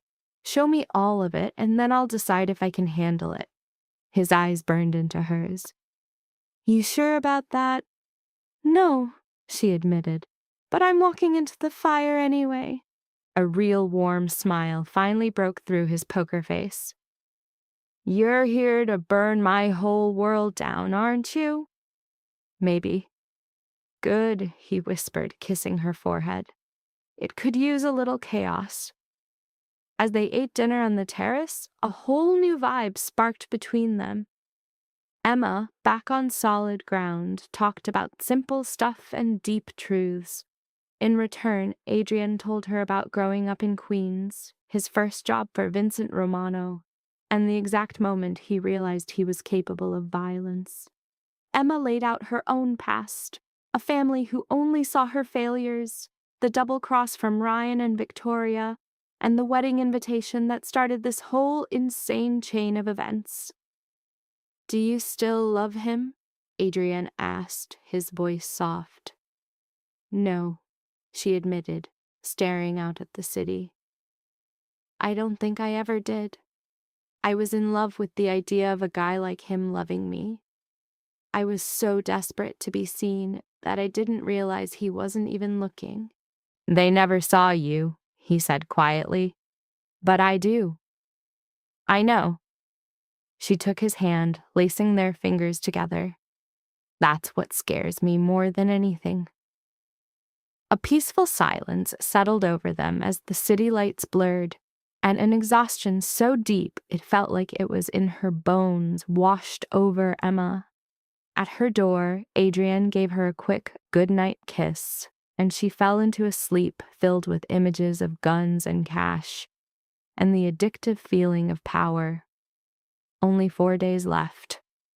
4 days to figure out if a life in Adriana Castellano's world was one she could actually live. But as she drifted off, a bigger truth hit her. The choice was already made. It was made with that first kiss, with her demand that he show her everything. She was in too deep to ever come up for air. And the craziest part, she didn't want to. The next morning, Emma was jolted awake by her phone, vibrating like crazy. She'd had it on silent for days to block out the world, but turned it back on out of habit last night. Now it was buzzing with a call from an unknown number. After a second, she just went for it and answered. "Hello, Emma Carter." The voice was a woman's, professional and cold as ice. "Who is this?" "My name is Detective Sarah Chen, NYPD. I need to ask you some questions about an incident on a city bus about a week ago." A shock of pure ice shot through Emma's veins. She sat straight up in bed, instantly wide awake. "I already gave a statement." "No, Miss Carter," the voice cut in, sharp as a razor. "You have not. You left the scene before our officers arrived. You are officially listed as a material witness who refused to cooperate with an active investigation." "I didn't refuse, Emma's voice trailed off.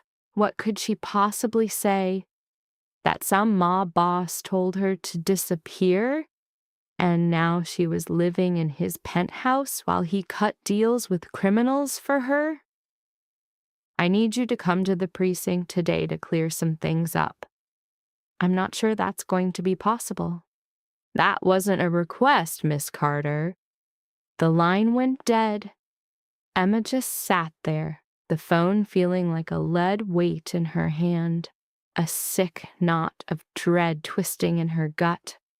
She threw on some clothes and found Adrian in his office finishing a call. He held up a finger, ending his conversation in a storm of angry Italian before focusing on her. "What happened?" As she explained the detective's call, Adriana's face turned to stone with every word. "Did you tell her you would go?" "No, I had no idea what to say." He stood up, pulling out his own phone and tapping the screen. "Detective Sarah Chen, you said?" "Yes. How did you—" "I'm handling it." He made another call, his voice once again clipped and demanding in Italian. After he hung up, he looked back at Emma. "You will not talk to her. You will not talk to anyone from the NYPD.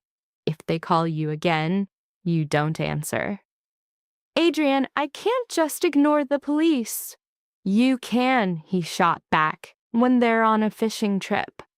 Chen isn't investigating the bus incident. That case was closed 3 days ago when the main suspect was found dead in New Jersey. She's hunting someone else." "Who is it?" "It's me." Adrian stalked toward the window, his whole body wired with tension. "Someone probably snitched that you're crashing here. Now she's trying to use you as a pawn to mess with my business." A sick feeling twisted in Emma's gut. "So, this is my fault. I'm your weak spot." "No, you're just the person they think is an easy target." He spun around, his expression softening just a fraction. "But they're dead wrong. You don't have any intel that could actually hurt me. And even if you did, you wouldn't snitch." "How can you be so sure?" "Because you're still here," he said, plain and simple. "Because you chose this world instead of running from it. Because you're tougher than they could possibly guess." And Emma wanted to believe him more than anything. She wanted to feel his rock-solid confidence, but instead, she felt like she was sinking fast. "What if they arrest me for obstruction?" "They won't." "You can't promise that." "Yes," he shot back, his tone leaving no room for argument. "I can." Adrian's phone buzzed and his jaw clenched as he glanced at the screen. "I have to handle this. Stay here. Don't answer your phone. Don't open the door for anyone but Marcus." "Where are you going?" "To make sure Detective Chen gets the memo that you are off limits." A sharp spike of terror went through her. "What does that even mean, Adrian? You can't go after a cop." "I'm not going to hurt anyone. I'm just going to have a little conversation." He gave her a quick kiss as he was already heading for the door. "Trust me." Then he was gone, leaving Emma alone with her spiraling thoughts and the gut-wrenching feeling she'd just made things 1,000 times worse. She tried to make breakfast she couldn't eat and read a book she couldn't focus on, anything to stop her mind from racing. It was useless. By noon, she was a prisoner in the lavish apartment, pacing and jumping at every small sound. At 1 p.m., Marcus showed up with a lunch she knew she wouldn't touch. "He's fine," Marcus said, easily spotting her panic. "The boss knows how to handle the law." "Does he? This seems like a fantastic way to get a life sentence." "Mr. Castellano isn't the one who does time," Marcus replied flatly. "The people who cross him are." Emma just stared at him. "And that's supposed to make me feel better?" "It's supposed to make you understand the guy you're with." Marcus set the food on the table. "Look, I get it. You're scared. This life is terrifying. But Adrian is the apex predator in this jungle, and this whole jungle is about survival. You stick with him, and you survive with him. Unless I'm no longer useful. You are not a liability," he stated, his voice dropping. "In 8 years, you are the only person I've seen him genuinely care about." Marcus headed for the door. "That makes you the most valuable and protected asset in this entire city." After he left, Emma looked down at the city lights. So many people living normal lives with normal problems. She could have been one of them. She should have been.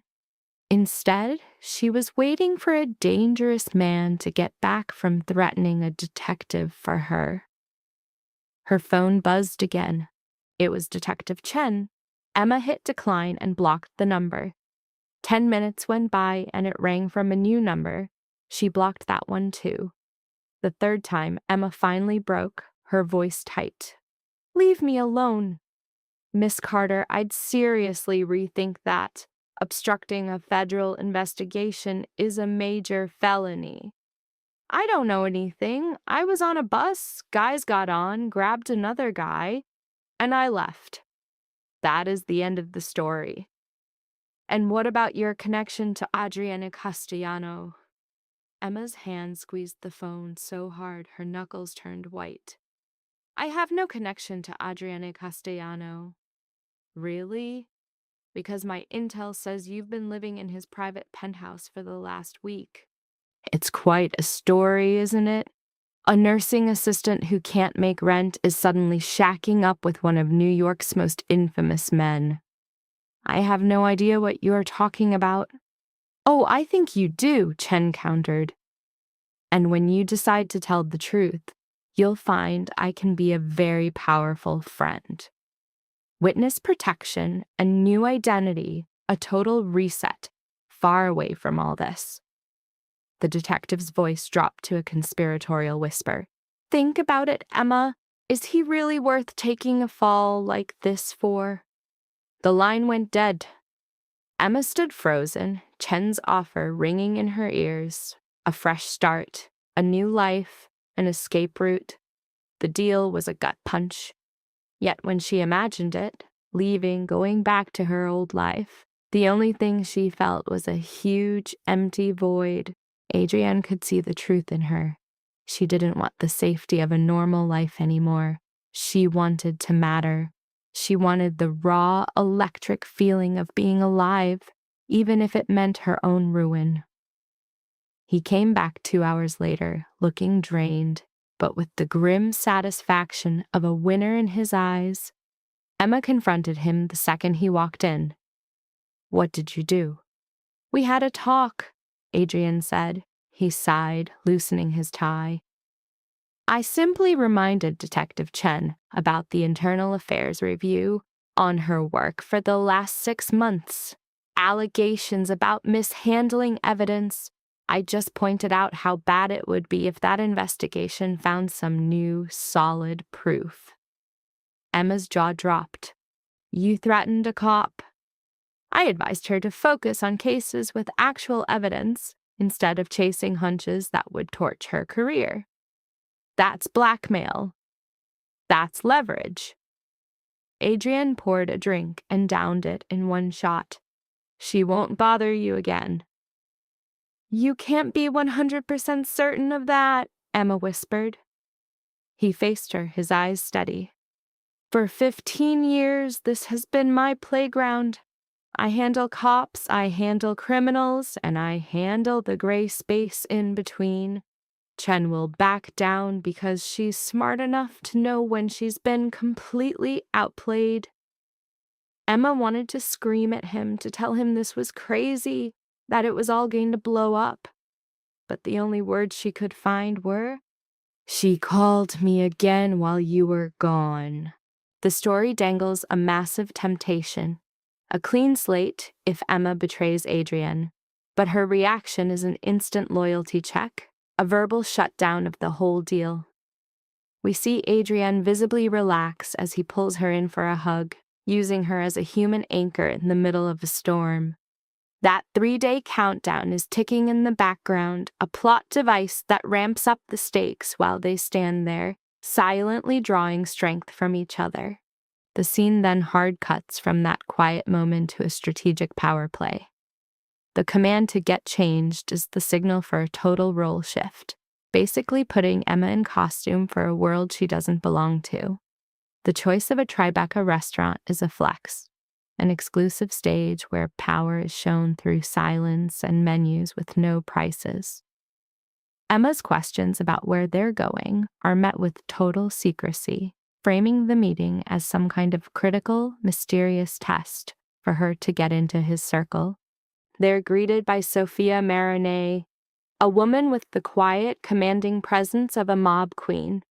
Her silver hair and sharp eyes make it seem like she sees absolutely everything. After a warm, family-like hello with Adrienne, her attention snaps to Emma, giving her a fast and thorough size-up. Sophia reveals that Adrian talks about Emma a lot, calling her a welcome break from his work-obsessed life. With a single sharp joke, Emma gets a small laugh out of Sophia, passing a vital, unspoken vibe check. Sophia's immediate declaration, "I like her," acts as an official seal of approval. The dinner itself becomes less of a meal and more of a soft interrogation, a careful mission to uncover Emma's past and her real motives. Emma gives her a censored version of the truth, skipping over the more violent parts. Sophia, with razor-sharp insight, pinpoints the heart of Emma's internal conflict, correctly guessing that joining their world is a massive commitment that Emma is still fighting with. Adrienne is clearly getting anxious, but Emma takes on Sophia's challenge without flinching. Her honest take on Adrienne, dangerous, complex, but too captivating to leave, is a moment of pure truth. In this world of lies, that kind of honesty is priceless, and it gets a real smile from Sophia.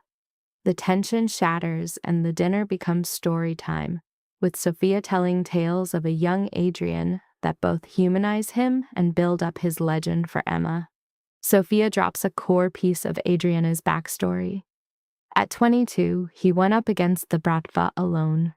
This story highlights the mix of sheer nerve and insane luck that defines him. He might have walked away with 2 broken ribs, but he got the job done. For Emma, it's a brutal look at the reality of his life and the kind of pure willpower needed to survive it. Sophia expertly rebrands his self-description of reckless to bold, implying the two are just different sides of the same powerful coin. When they part ways, Sophia offers to be Emma's ally, a huge promise from a woman of her influence. In the car, Adrienne finally reveals Sophia's true identity. She's the head of the East Coast's biggest information network and the closest person he has to family. Her approval, he explains, isn't just a friendly gesture. It's a political move, a layer of protection in their deadly world. Sophia's blessing is a very big deal. So get this. Adrian lays out his master plan. By making Sophia publicly accept Emma, he's basically putting a giant "don't touch" sign on her. Any enemy will have to think twice before making a move. This whole meeting was a straight-up power play to lock her into his world for protection, with or without him around. His goal is to make sure she's safe, no matter what she decides in 3 days. He's making her protection an absolute, a non-negotiable deal, showing just how deep he's in as they drive off in total silence. Adrian just freezes solid. "Emma," but she cuts him off. "Look, all I'm asking for is your time. I literally can't handle being alone tonight." He drills his eyes into her for what feels like forever before giving a slow, deliberate nod. "Fine." Next thing you know, they're on the bed, fully clothed, her head on his chest and his arm wrapped around her. His steady heartbeat is the only thing keeping her from spiraling. "Tell me something real," she whispers. "About what?" "About you. Something no one else gets to hear." The silence stretches so long she thinks he's gonna ghost her. Then his voice rumbles out. "You terrify me." She immediately pushes up to see his face. Excuse me?" "Every wall I've built, every single defense, you walked through them like they were smoke, and I have zero strategy for that." His hand comes up, brushing a stray hair from her cheek. "You make me want things I gave up on ages ago, normal things. A life that's more than just breathing. That's not terrifying, that's just being alive." "In my world," he shoots back, "being alive is a quick way to get yourself killed." Emma just settles back against him. "Well, maybe it's time for a new world? Maybe." They fall asleep all tangled up. And when Emma's eyes crack open in the morning, Adrian's still there, holding her, their breathing perfectly in sync. She thinks about Detective Chen's offer, a clean slate, a new start, total security. Then she thinks about right now. Adrian's arms around her, his heart beating under her ear, the chance to be the one person who actually matters to someone. The choice is a no-brainer. The next 2 days are a blur of introductions and power meetings, each one peeling back another layer of Adrian's empire. Emma meets his top guys, watches his operations, and starts to get the sheer scale of his influence. This should have scared her senseless. Instead, she was totally hooked. The way Adrian commanded loyalty without even trying, the ice-cold precision he used to handle problems, the way his people looked at him. It was this wild mix of respect and fear, with a little hero worship thrown in, and he kept her glued to his side through it all. He hid nothing. He didn't try to sugarcoat the messed-up realities of his world. On the 6th night, her last chance to decide, Adrian takes her back to the club. They're on the dance floor again, but this time you could cut the tension with a knife. They both know everything is about to change. "Tomorrow," Adrian breathes into her hair. "Tomorrow you make your call." "I know. I won't be pissed if you leave. I'll keep my word. I'll keep you safe. Find you a new spot. I'll let you go." Emma pulls back, her eyes locking on his. "Is that what you want?" "I want you to be happy, safe, and free." "That's not what I asked." Adrian's jaw clenches. "I want you to stay. I want you to choose this life, to choose me, the chaos, the danger, all of it. But I'm not an idiot. I know that's a selfish thing to want. Maybe I want to be selfish too. Emma." She shuts him up with a kiss. When they finally break apart, both breathing hard, she says, "I have one last question, and I need a straight answer." "Anything." "This marker you owe Dmitry Volkov. What if his price puts me in danger? What if you can't protect me and pay your debt at the same time? Adrienne's face hardens into concrete. Then I'll burn the entire Volkov organization to the ground and deal with the consequences. You'd start a war for me, without a second thought. Emma's heart is trying to beat its way out of her chest. That's completely irrational. I'm aware. You don't even know me. I know what counts. He cups her face, his gaze so intense it feels like a physical touch. I know your strength, your smarts, and a courage you don't even see in yourself yet. I know you see the man, not the monster, not the power, not the money. And I know losing you would create a void I'm damn sure I couldn't survive. Adrian, I love you. The words just fall out of her, raw and unfiltered. I know this is moving at light speed and you might not be there yet, but it's the truth. Your choice tomorrow changes nothing. The air gets sucked out of the room, and her brain short circuits. The bass is thumping, the crowd is a blur, and while the world keeps turning, hers has just slammed to a halt. Say something, Adrian pushes, his voice low. I don't know what to say. The truth. It's the only thing I've ever asked for. Emma drags in a shaky breath, the words trembling on her lips. I think I'm in love with you, and that idea is 1,000,000 times scarier than any of this. He pulls her close, his grip so tight it's like he's scared she'll disappear. They sway to the music, but it's not a dance anymore. It's just holding on for dear life. Back in the silent penthouse, she walks right past her door and follows him to his. When he turns, his eyes ask the question, and her answer is a kiss that gives him everything. Their connection was slow, almost sacred, like they were handling something priceless. They were both terrified of breaking. Later, with city lights painting ghosts on the ceiling, Emma knew exactly what she had to do. I'm staying, she breathes into the dark. Adrian's body goes stiff next to her. Are you sure? No, but it's the choice I am making. She turns to face him, her eyes finding his in the shadows. I'm done with playing it safe. I want this. I want you. I want to stop being a side character and become someone real.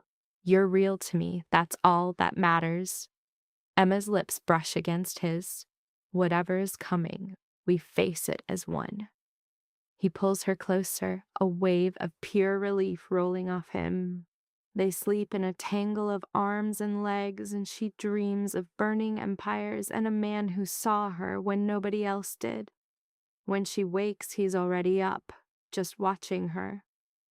Morning, she mumbles. Good morning. He moves a single piece of hair from her face. Any second thoughts? Ask me again in a year. The smallest ghost of a smile touches his lips. Deal. Her phone starts vibrating on the nightstand. A rude interruption. She grabs it. An unknown number is glowing on the screen. On a total whim, she answers. Hello, Emma, it's your mother. A chunk of ice forms in Emma's gut. How did you get this number? That's not important. What's important is your sister's wedding in 3 days, which you forgot to RSVP for. I'm not going. A cold, dead silence hangs on the line. I beg your pardon?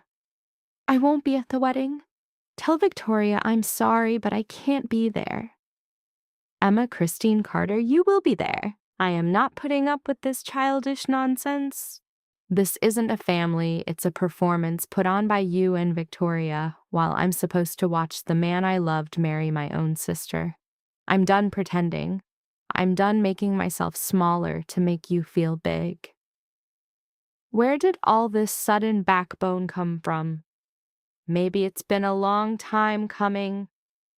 Emma sits up, feeling Adriana's hand on her back, a warm, solid weight. I'm not coming, and I'm not sorry. If you want to be mad, go ahead. But this is my life now, and I'm going to live it. She ends the call, cutting off whatever her mother was about to say next. That was bold, Adrian says quietly. That was necessary. Emma looks him straight in the eye.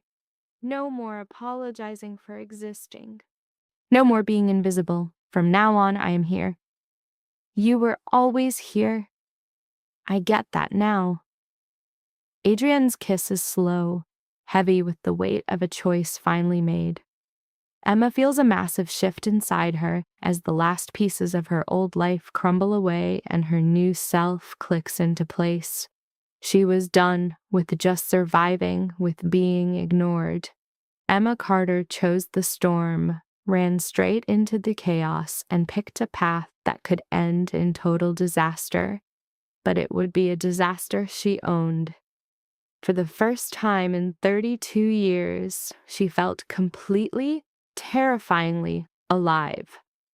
2 days after burning that bridge, Adrian's phone rings at 4 a.m.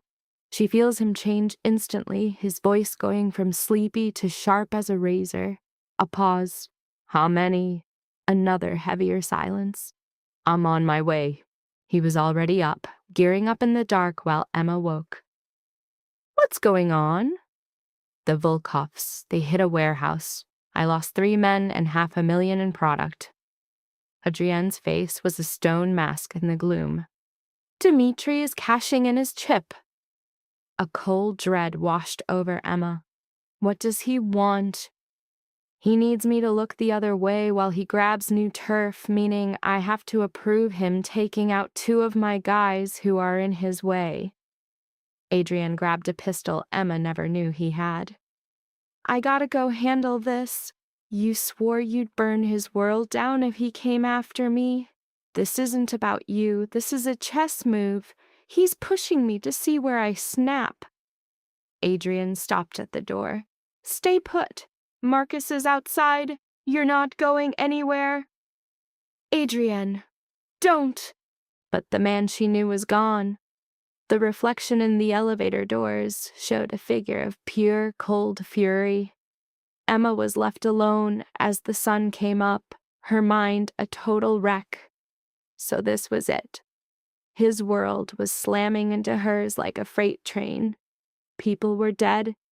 More would probably follow. And this whole disaster was spinning around a debt to a psycho who played with violence like a stockbroker.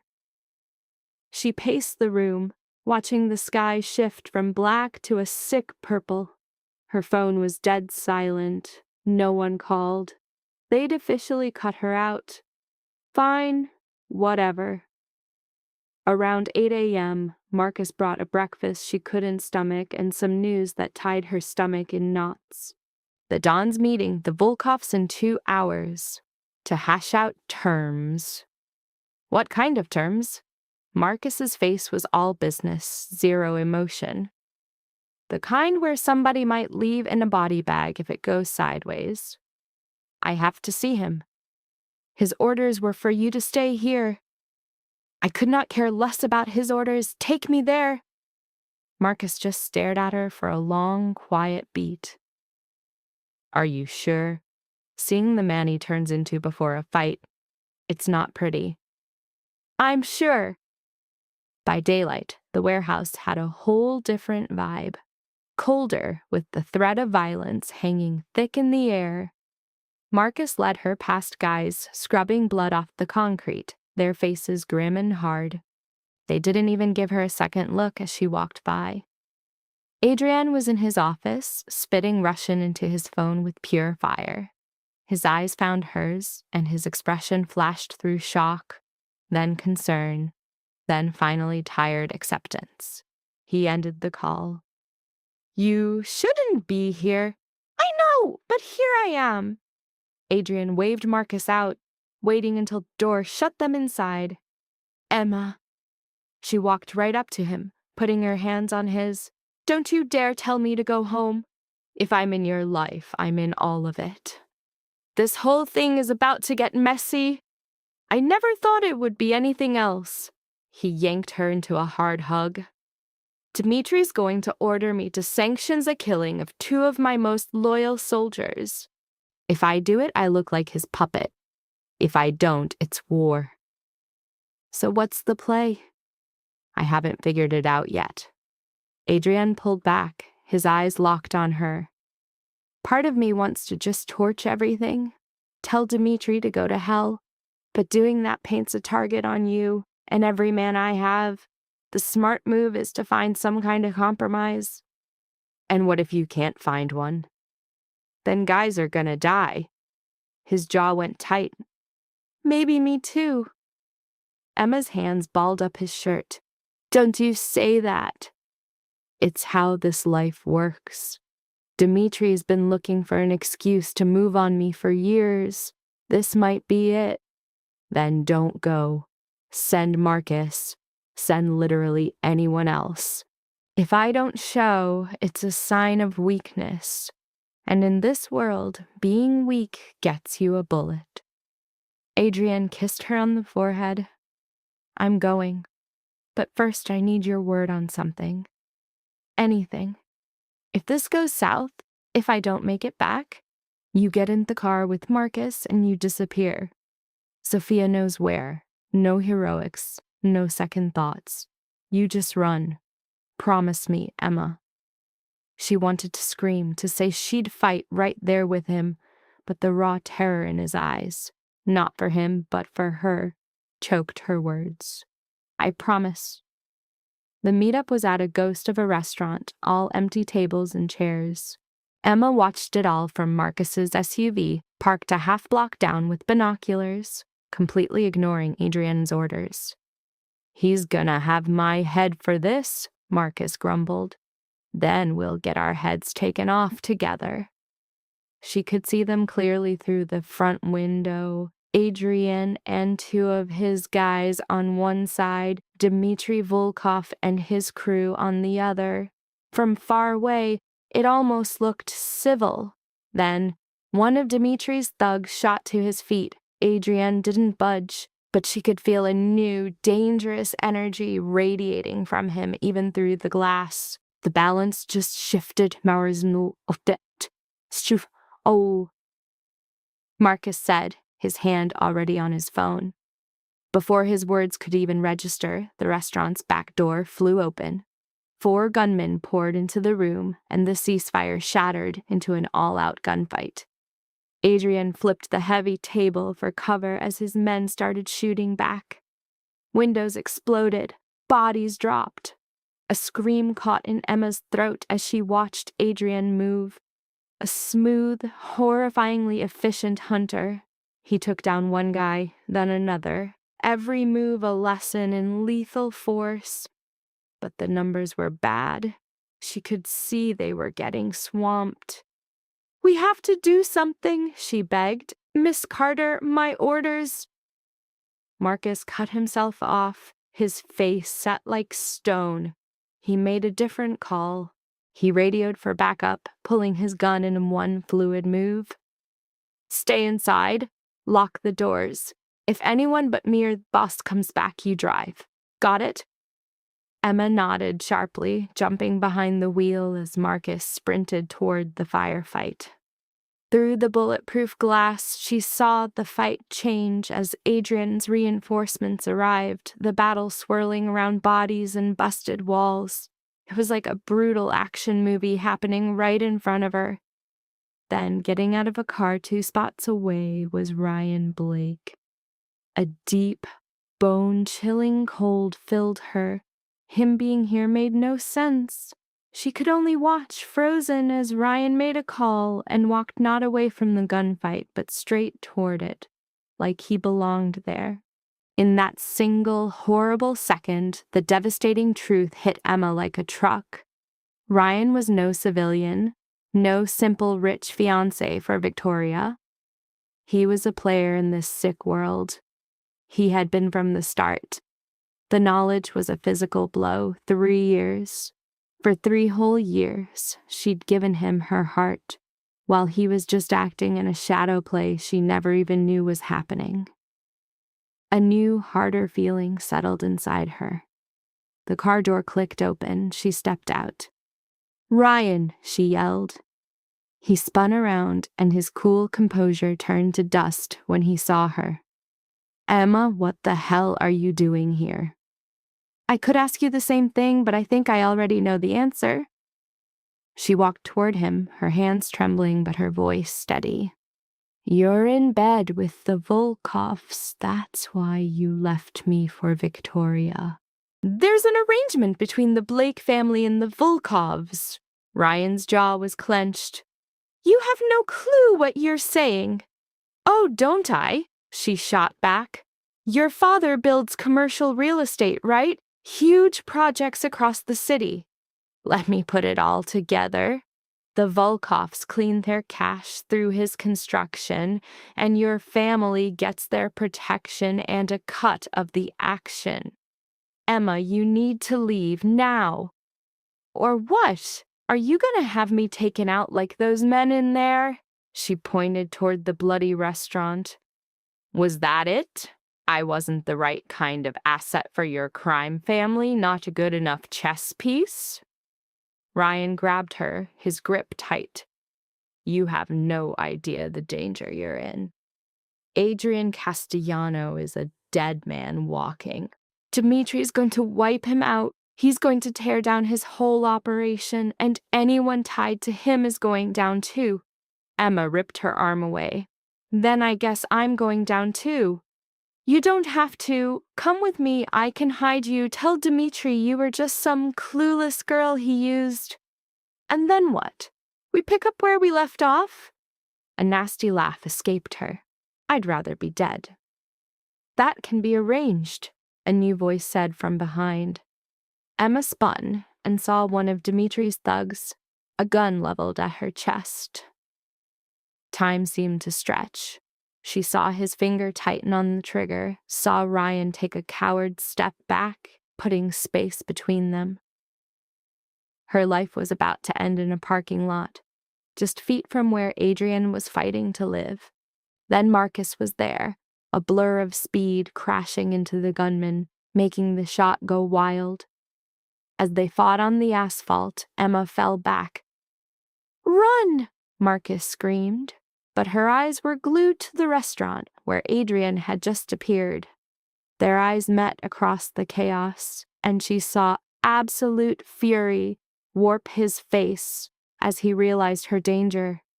He lunged for her, but Dimitri himself blocked his path. This isn't finished, Castellano.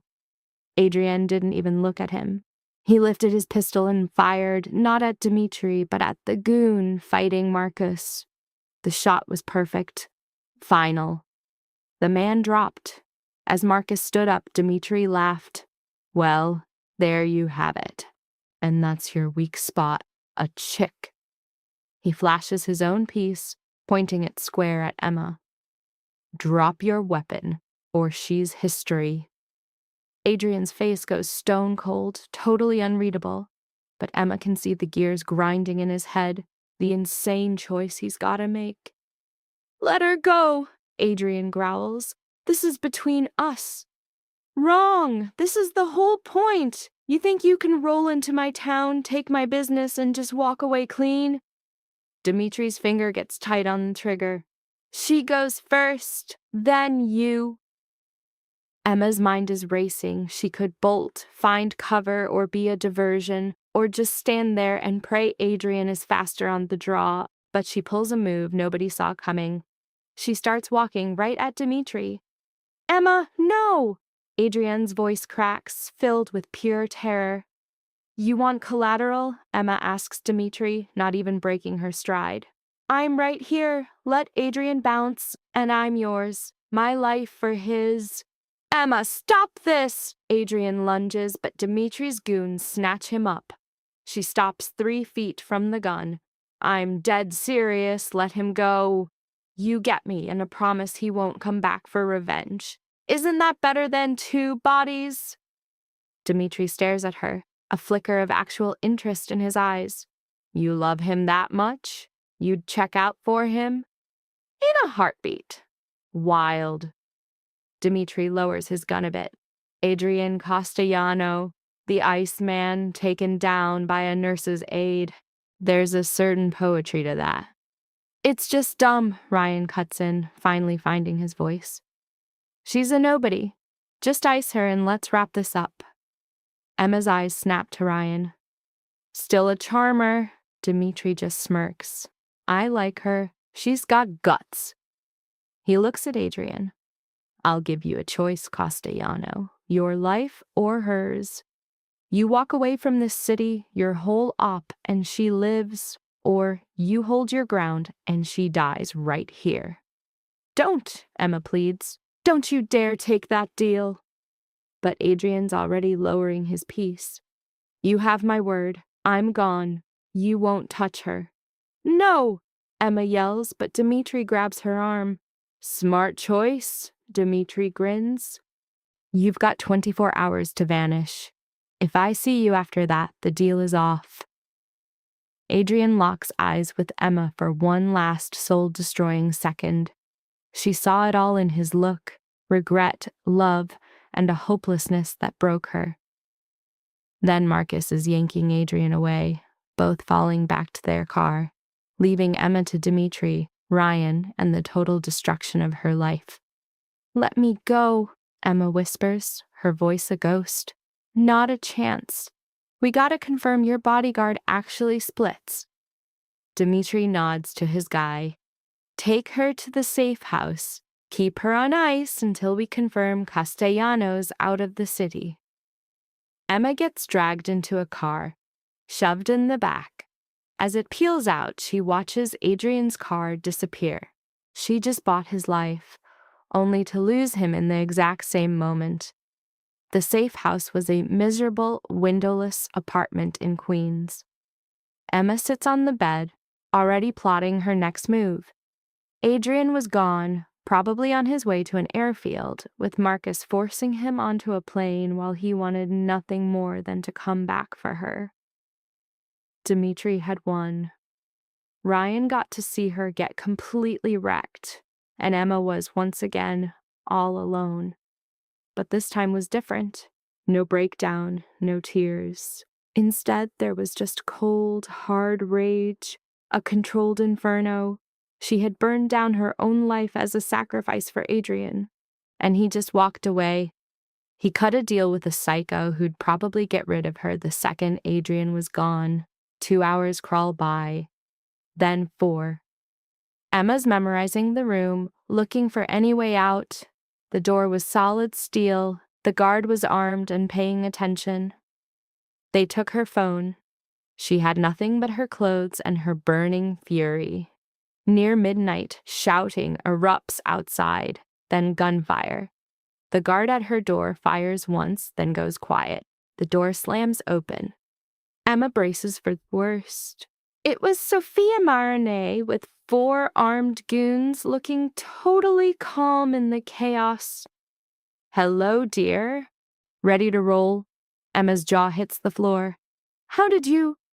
Adrian called me before his flight. He asked me to make sure you were okay. Sophia offers her a hand. Come on, we have a lot of work to do. In Sophia's sedan, Emma finally speaks. So, he's really gone. His plane to Prague left 3 hours ago, Sophia confirms, giving her a serious look. He saved your life. He ditched me. He did what was needed to keep you breathing. Sophia's voice was soft. That's what love is, Emma. Not some big show. It's sacrifice. Emma watches the city lights blur. Where are we going? To end this. A sharp, dangerous edge appeared in Sophia's smile. Dmitry Vulov made a huge mistake. He saw Adrian as the last big player on the board, completely ignoring me. And your part he totally misread. What are you talking about? You saved Adrian from certain death today. You walked toward a loaded gun without an ounce of fear. That kind of guts gets people's attention. Sophia pulls up to a place she knows well, Adrian's main HQ. The real question is, how are you going to use this new reputation?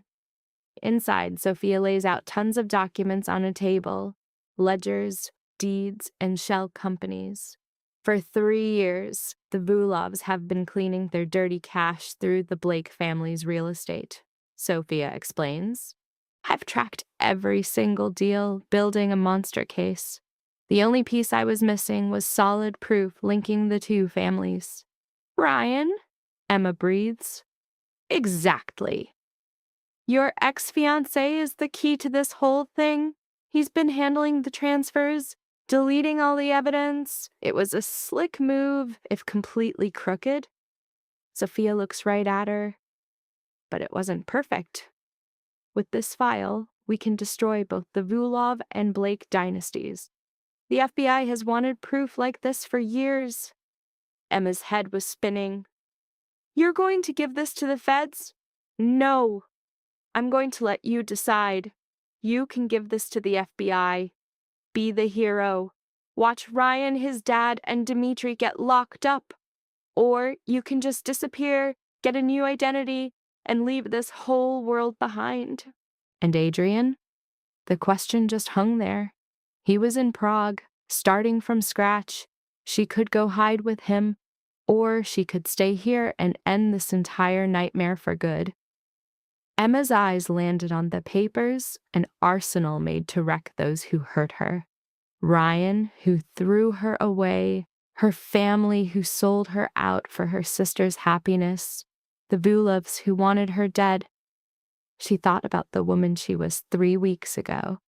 An empty shell, totally broken. That woman would have run. But Emma wasn't her anymore. I'll finish it, she said, all of it. A slow smile spread across Sophia's face. I was counting on that. The next 72 hours were a complete whirlwind. Emma met with federal agents, handing over Sophia's evidence and telling them everything. They hauled Ryan out of his office in cuffs while his coworkers just stared. They picked up his father soon after. Dmitry Volkov was caught at the airport trying to skip the country. The media circus that followed was insane. Emma ignored most of it, but she caught glimpses of Ryan's face on the news, a total stranger now. She saw Victoria's tearful press conference, pretending she knew nothing. Her mom tried to call once. Emma just let it ring. A week after the busts, Emma stood in front of the dark venue where Victoria's wedding was supposed to happen. The wedding was obviously off. Word was Victoria had run to California, disgraced. Emma waited to feel something. Victory, justice, anything. But all she felt was a deep, crushing exhaustion. You did it. She turned. It was Marcus, standing a few feet away. I thought you were in Prague with Adrian. I was. He sent me to make sure you were okay. Marcus stepped a little closer. He wants to see you if you're ready. Emma's heart just stopped. He's here? He got back 2 days ago, waiting for all this to blow over. Where? The penthouse. Of course. The elevator ride up felt like it took forever. Emma's hands were shaking. Her breath was short. What could she even say? How do you even start a conversation with the guy who gave up his entire kingdom for you, then let you do the same thing? The doors opened, revealing the apartment. Adrian was by the windows, a silhouette against the city lights. When he turned to face her, the look in his eyes almost broke her. Emma. She walked right up to him and slammed her fist into his chest. You left me. There was no other way. You made a deal with Dmitri. You were going to let him take me after you left. Sophia was already making her move. I was sure she would get you out of there. Emma hit him again. You weren't sure of anything. He's all like, you bet my entire life on a gamble, and she just says, yup. Adrian grabs her wrist, way softer than she expected, and breaks it down. If he had stayed to fight, they would both be dead. This whole play was to make sure at least one of them got out alive. But Emma's voice cracks, saying she doesn't want to just survive without him. She wants a real life, living, not just breathing. Adrian pulls her in tight, like she might vanish, and finally says he loves her. He admits he should have said it more, made her know for sure. But she knew. She knew because he was ready to throw it all away, his kingdom, the city, everything, just for her, and he'd do it again. But he won't have to. The Volkoffs and Blakes, their history, it's over. Adrian pulls back, looking her dead in the eye. So what's next? What do you want, Emma? And she actually thinks about it. I mean, her old life, she torched it herself. Her family kicked her out. Her career is a ghost. The entire identity she had for 32 years was completely wiped. And yet, in his arms, she doesn't feel lost at all. She feels totally present. I want this, she tells him. Us. And whatever we build from here. He warns her it won't be easy. She's not looking for easy. He says it could be dangerous. She's counting on it. That's when Adrian cracks a real smile for the first time. In that case, I've got something for you. He pulls a small box from his pocket. But plot twist, it's not a ring. He opens it, and inside is one single key. He tells her it's for the apartment, officially. Not a hideout anymore, but a home. Because that's where she belongs. He adds, if you want it. Emma takes the key, its weight feeling like a promise, like she's finally in control. Ask me the other question, she pushes. What other one? You know the one. I see that other box in your pocket. A shocked laugh escapes him. How did you? Just ask. So he pulls out the second box and opens it. Inside is a simple platinum ring with one diamond. Not flashy, just beautiful. Emma Carter, will you marry me? Will you build this chaotic, dangerous, and probably doomed life with me? Will you let me prove every day that I see you? Yes. There was zero hesitation, not a single doubt. It was a yes to all of it. As he slides the ring on her finger, Emma feels the final piece of herself click into place. This was right. This was real. They got married 3 months later at the club where they first danced. A small private ceremony. Sophia was there. Marcus came, plus a few other people Adrian trusted. Emma's family, not invited. And she was totally cool with that, as they danced to the same music from that first night. Emma thought about who she used to be, the woman crushed by a wedding invite, whose world was ending, the unseen ghost. That person was gone, replaced by someone who walked through fire and came out stronger than steel. So what's the master plan now? Adrian whispers into her hair, and she just says, I'm happy, like, genuinely happy. He replies, good. That was the whole point. Then he asks, happy with me. Emma pulls back to look him in the eyes. And your whole criminal empire? Are you rebuilding that thing? He smirks. Already started, but with new rules, mostly legit businesses. I'm getting too old for all this drama. You're 43. Dude, I'm tired. He grins. Besides, now I have a reason to stay alive. That changes the entire game. So what's the plan? We try to be normal. And his version of normal? Adrian spins her around. We run clean companies, help people with certain problems, live in a giant apartment, and fight over who left the coffee on, maybe get a dog. Is that seriously your idea of a normal life? Because it's perfect. This was not the future Emma saw coming when that stupid invitation showed up 4 months ago. It wasn't the safe, boring life she thought she wanted, but this was the life she chose. the one she fought for and built from the absolute wreckage of her past.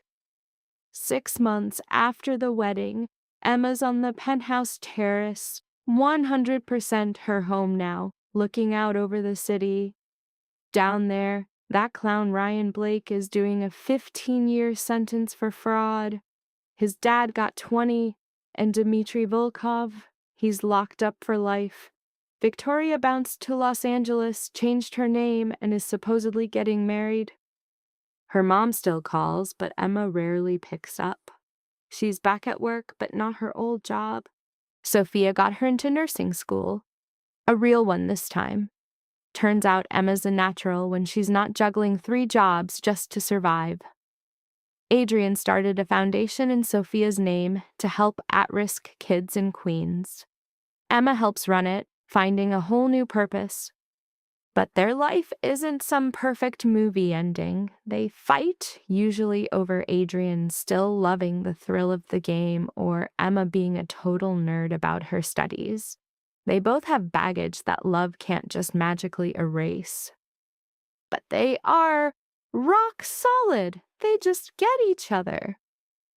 And every single morning, Emma wakes up next to the man who saved her just by seeing her when she was invisible to everyone else. There you are. Adrian steps onto the terrace with 2 glasses of wine. What are you doing out here in the cold?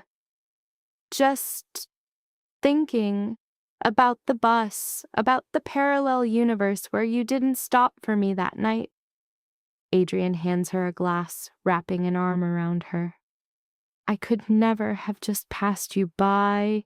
You were someone who deserved to be seen. And I was a guy who needed a reason to be a hero. We were basically saving each other. Yeah, she nods, we were. They stand there in the quiet cold, watching the city lights blink. Emma thinks about the invitation that wrecked her world, the sister who betrayed her, and the one night that flipped her whole story upside down. And she knew she wouldn't change a single thing, because the person she was before, small, ignored, a ghost in her own life, that girl could never be standing here. She would have never fought for herself, never demanded to matter. Emma Carter burned her old self to the ground, and from the ashes, she built something way bigger, something dangerous and messy and completely 100% her own. She picked the hurricane over the quiet, a crazy love over safe comfort, and chose to be a main character, not a side note.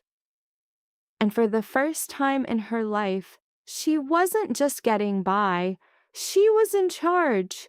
From a forensic psychological perspective, Emma Carter's narrative is not best understood as a simple love story nor even as a survival thriller. It is a layered case study in chronic emotional deprivation, trauma-linked attachment formation, coercive power structures, and identity reconstitution under conditions of acute stress. At the beginning of the story, Emma presents as a subject exhibiting long-term adaptive self-minimization. Her behavioral pattern suggests a deeply conditioned response to relational environments in which compliance is rewarded and emotional visibility is punished. She overworks, overaccommodates, and underexpresses. She has internalized the role of the functional invisible person, a common adaptation among individuals raised in systems where validation is scarce and comparison is constant. The betrayal by Ryan and Victoria is significant, but not solely because of romantic loss. It reactivates and confirms pre-existing core beliefs. I am less desirable, I am replaceable, and my pain is inconvenient. The mother's response compounds this injury by normalizing Emma's disposability in the language of practicality. This is psychologically devastating because it transforms private heartbreak into socially sanctioned hierarchy. Then the bus incident occurs. Acute traumatic events often do not merely frighten individuals, they reorganize perception. After the abduction, Emma enters a state of heightened hypervigilance. She scans, withdraws, startles easily, and loses trust in ordinary reality. Importantly, at this point, Adrian Castellano enters not only as a rescuer, but as a regulating presence. This distinction matters. Trauma survivors frequently attach to the first figure who appears both competent and emotionally attentive after a destabilizing event. This does not automatically invalidate the attachment, however, it does explain its intensity. Adrian himself presents with traits consistent with organized, high-functioning antisocial adaptation mitigated by selective attachment capacity. He is strategic, emotionally compartmentalized, violence-capable, and comfortable operating in extra-legal systems. Yet he is not affectless. On the contrary, he demonstrates a highly restricted but genuine capacity for care. That pattern often emerges in individuals shaped by early traumatic loss, particularly when violence was first interpreted as protection or justice. His backstory supports this interpretation. The death of his sister appears to have served as a foundational trauma, likely producing a fusion between grief and vengeance in his moral framework. Rather than processing loss through mourning, he appears to have metabolized it into control. Control in these cases becomes both defense and identity. He survives by mastering the very mechanisms that once destroyed what he loved. Emma is drawn to that mastery for predictable reasons. People often misunderstand trauma bonding as irrational attraction to danger. In many cases, it is attraction to coherence. Adrian appears coherent. He understands threats, names them, contains them, and acts decisively. Compared to Emma's family system, which invalidates and manipulates while preserving a facade of normalcy, Adrian's world may actually feel more psychologically legible. It is violent, yes, but not hypocritical in the same way. This is why her movement toward him cannot be reduced to naivete.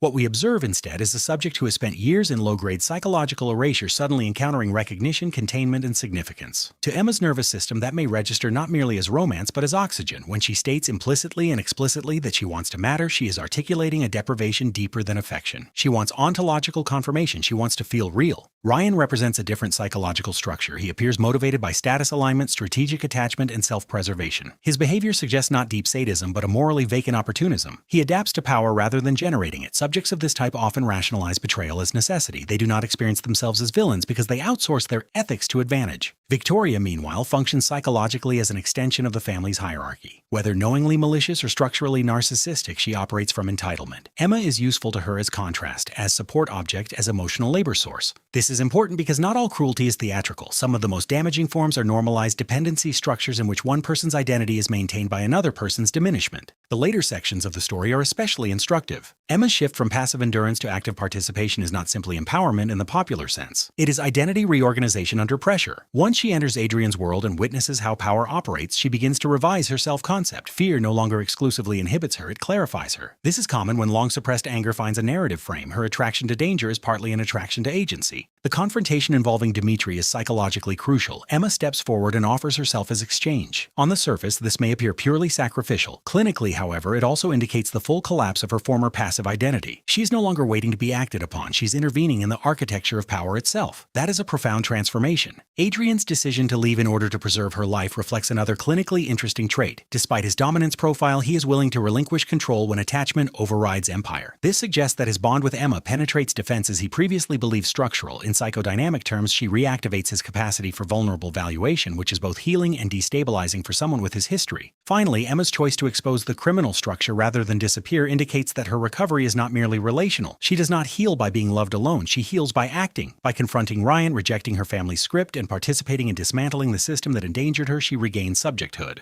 This is essential. Trauma recovery is rarely completed through rescue. It stabilizes through authorship. Life lesson. A person can survive years of neglect by becoming small, but healing begins only when they stop organizing their identity around appeasing those who train them to disappear. Recognition may start recovery, agency completes it.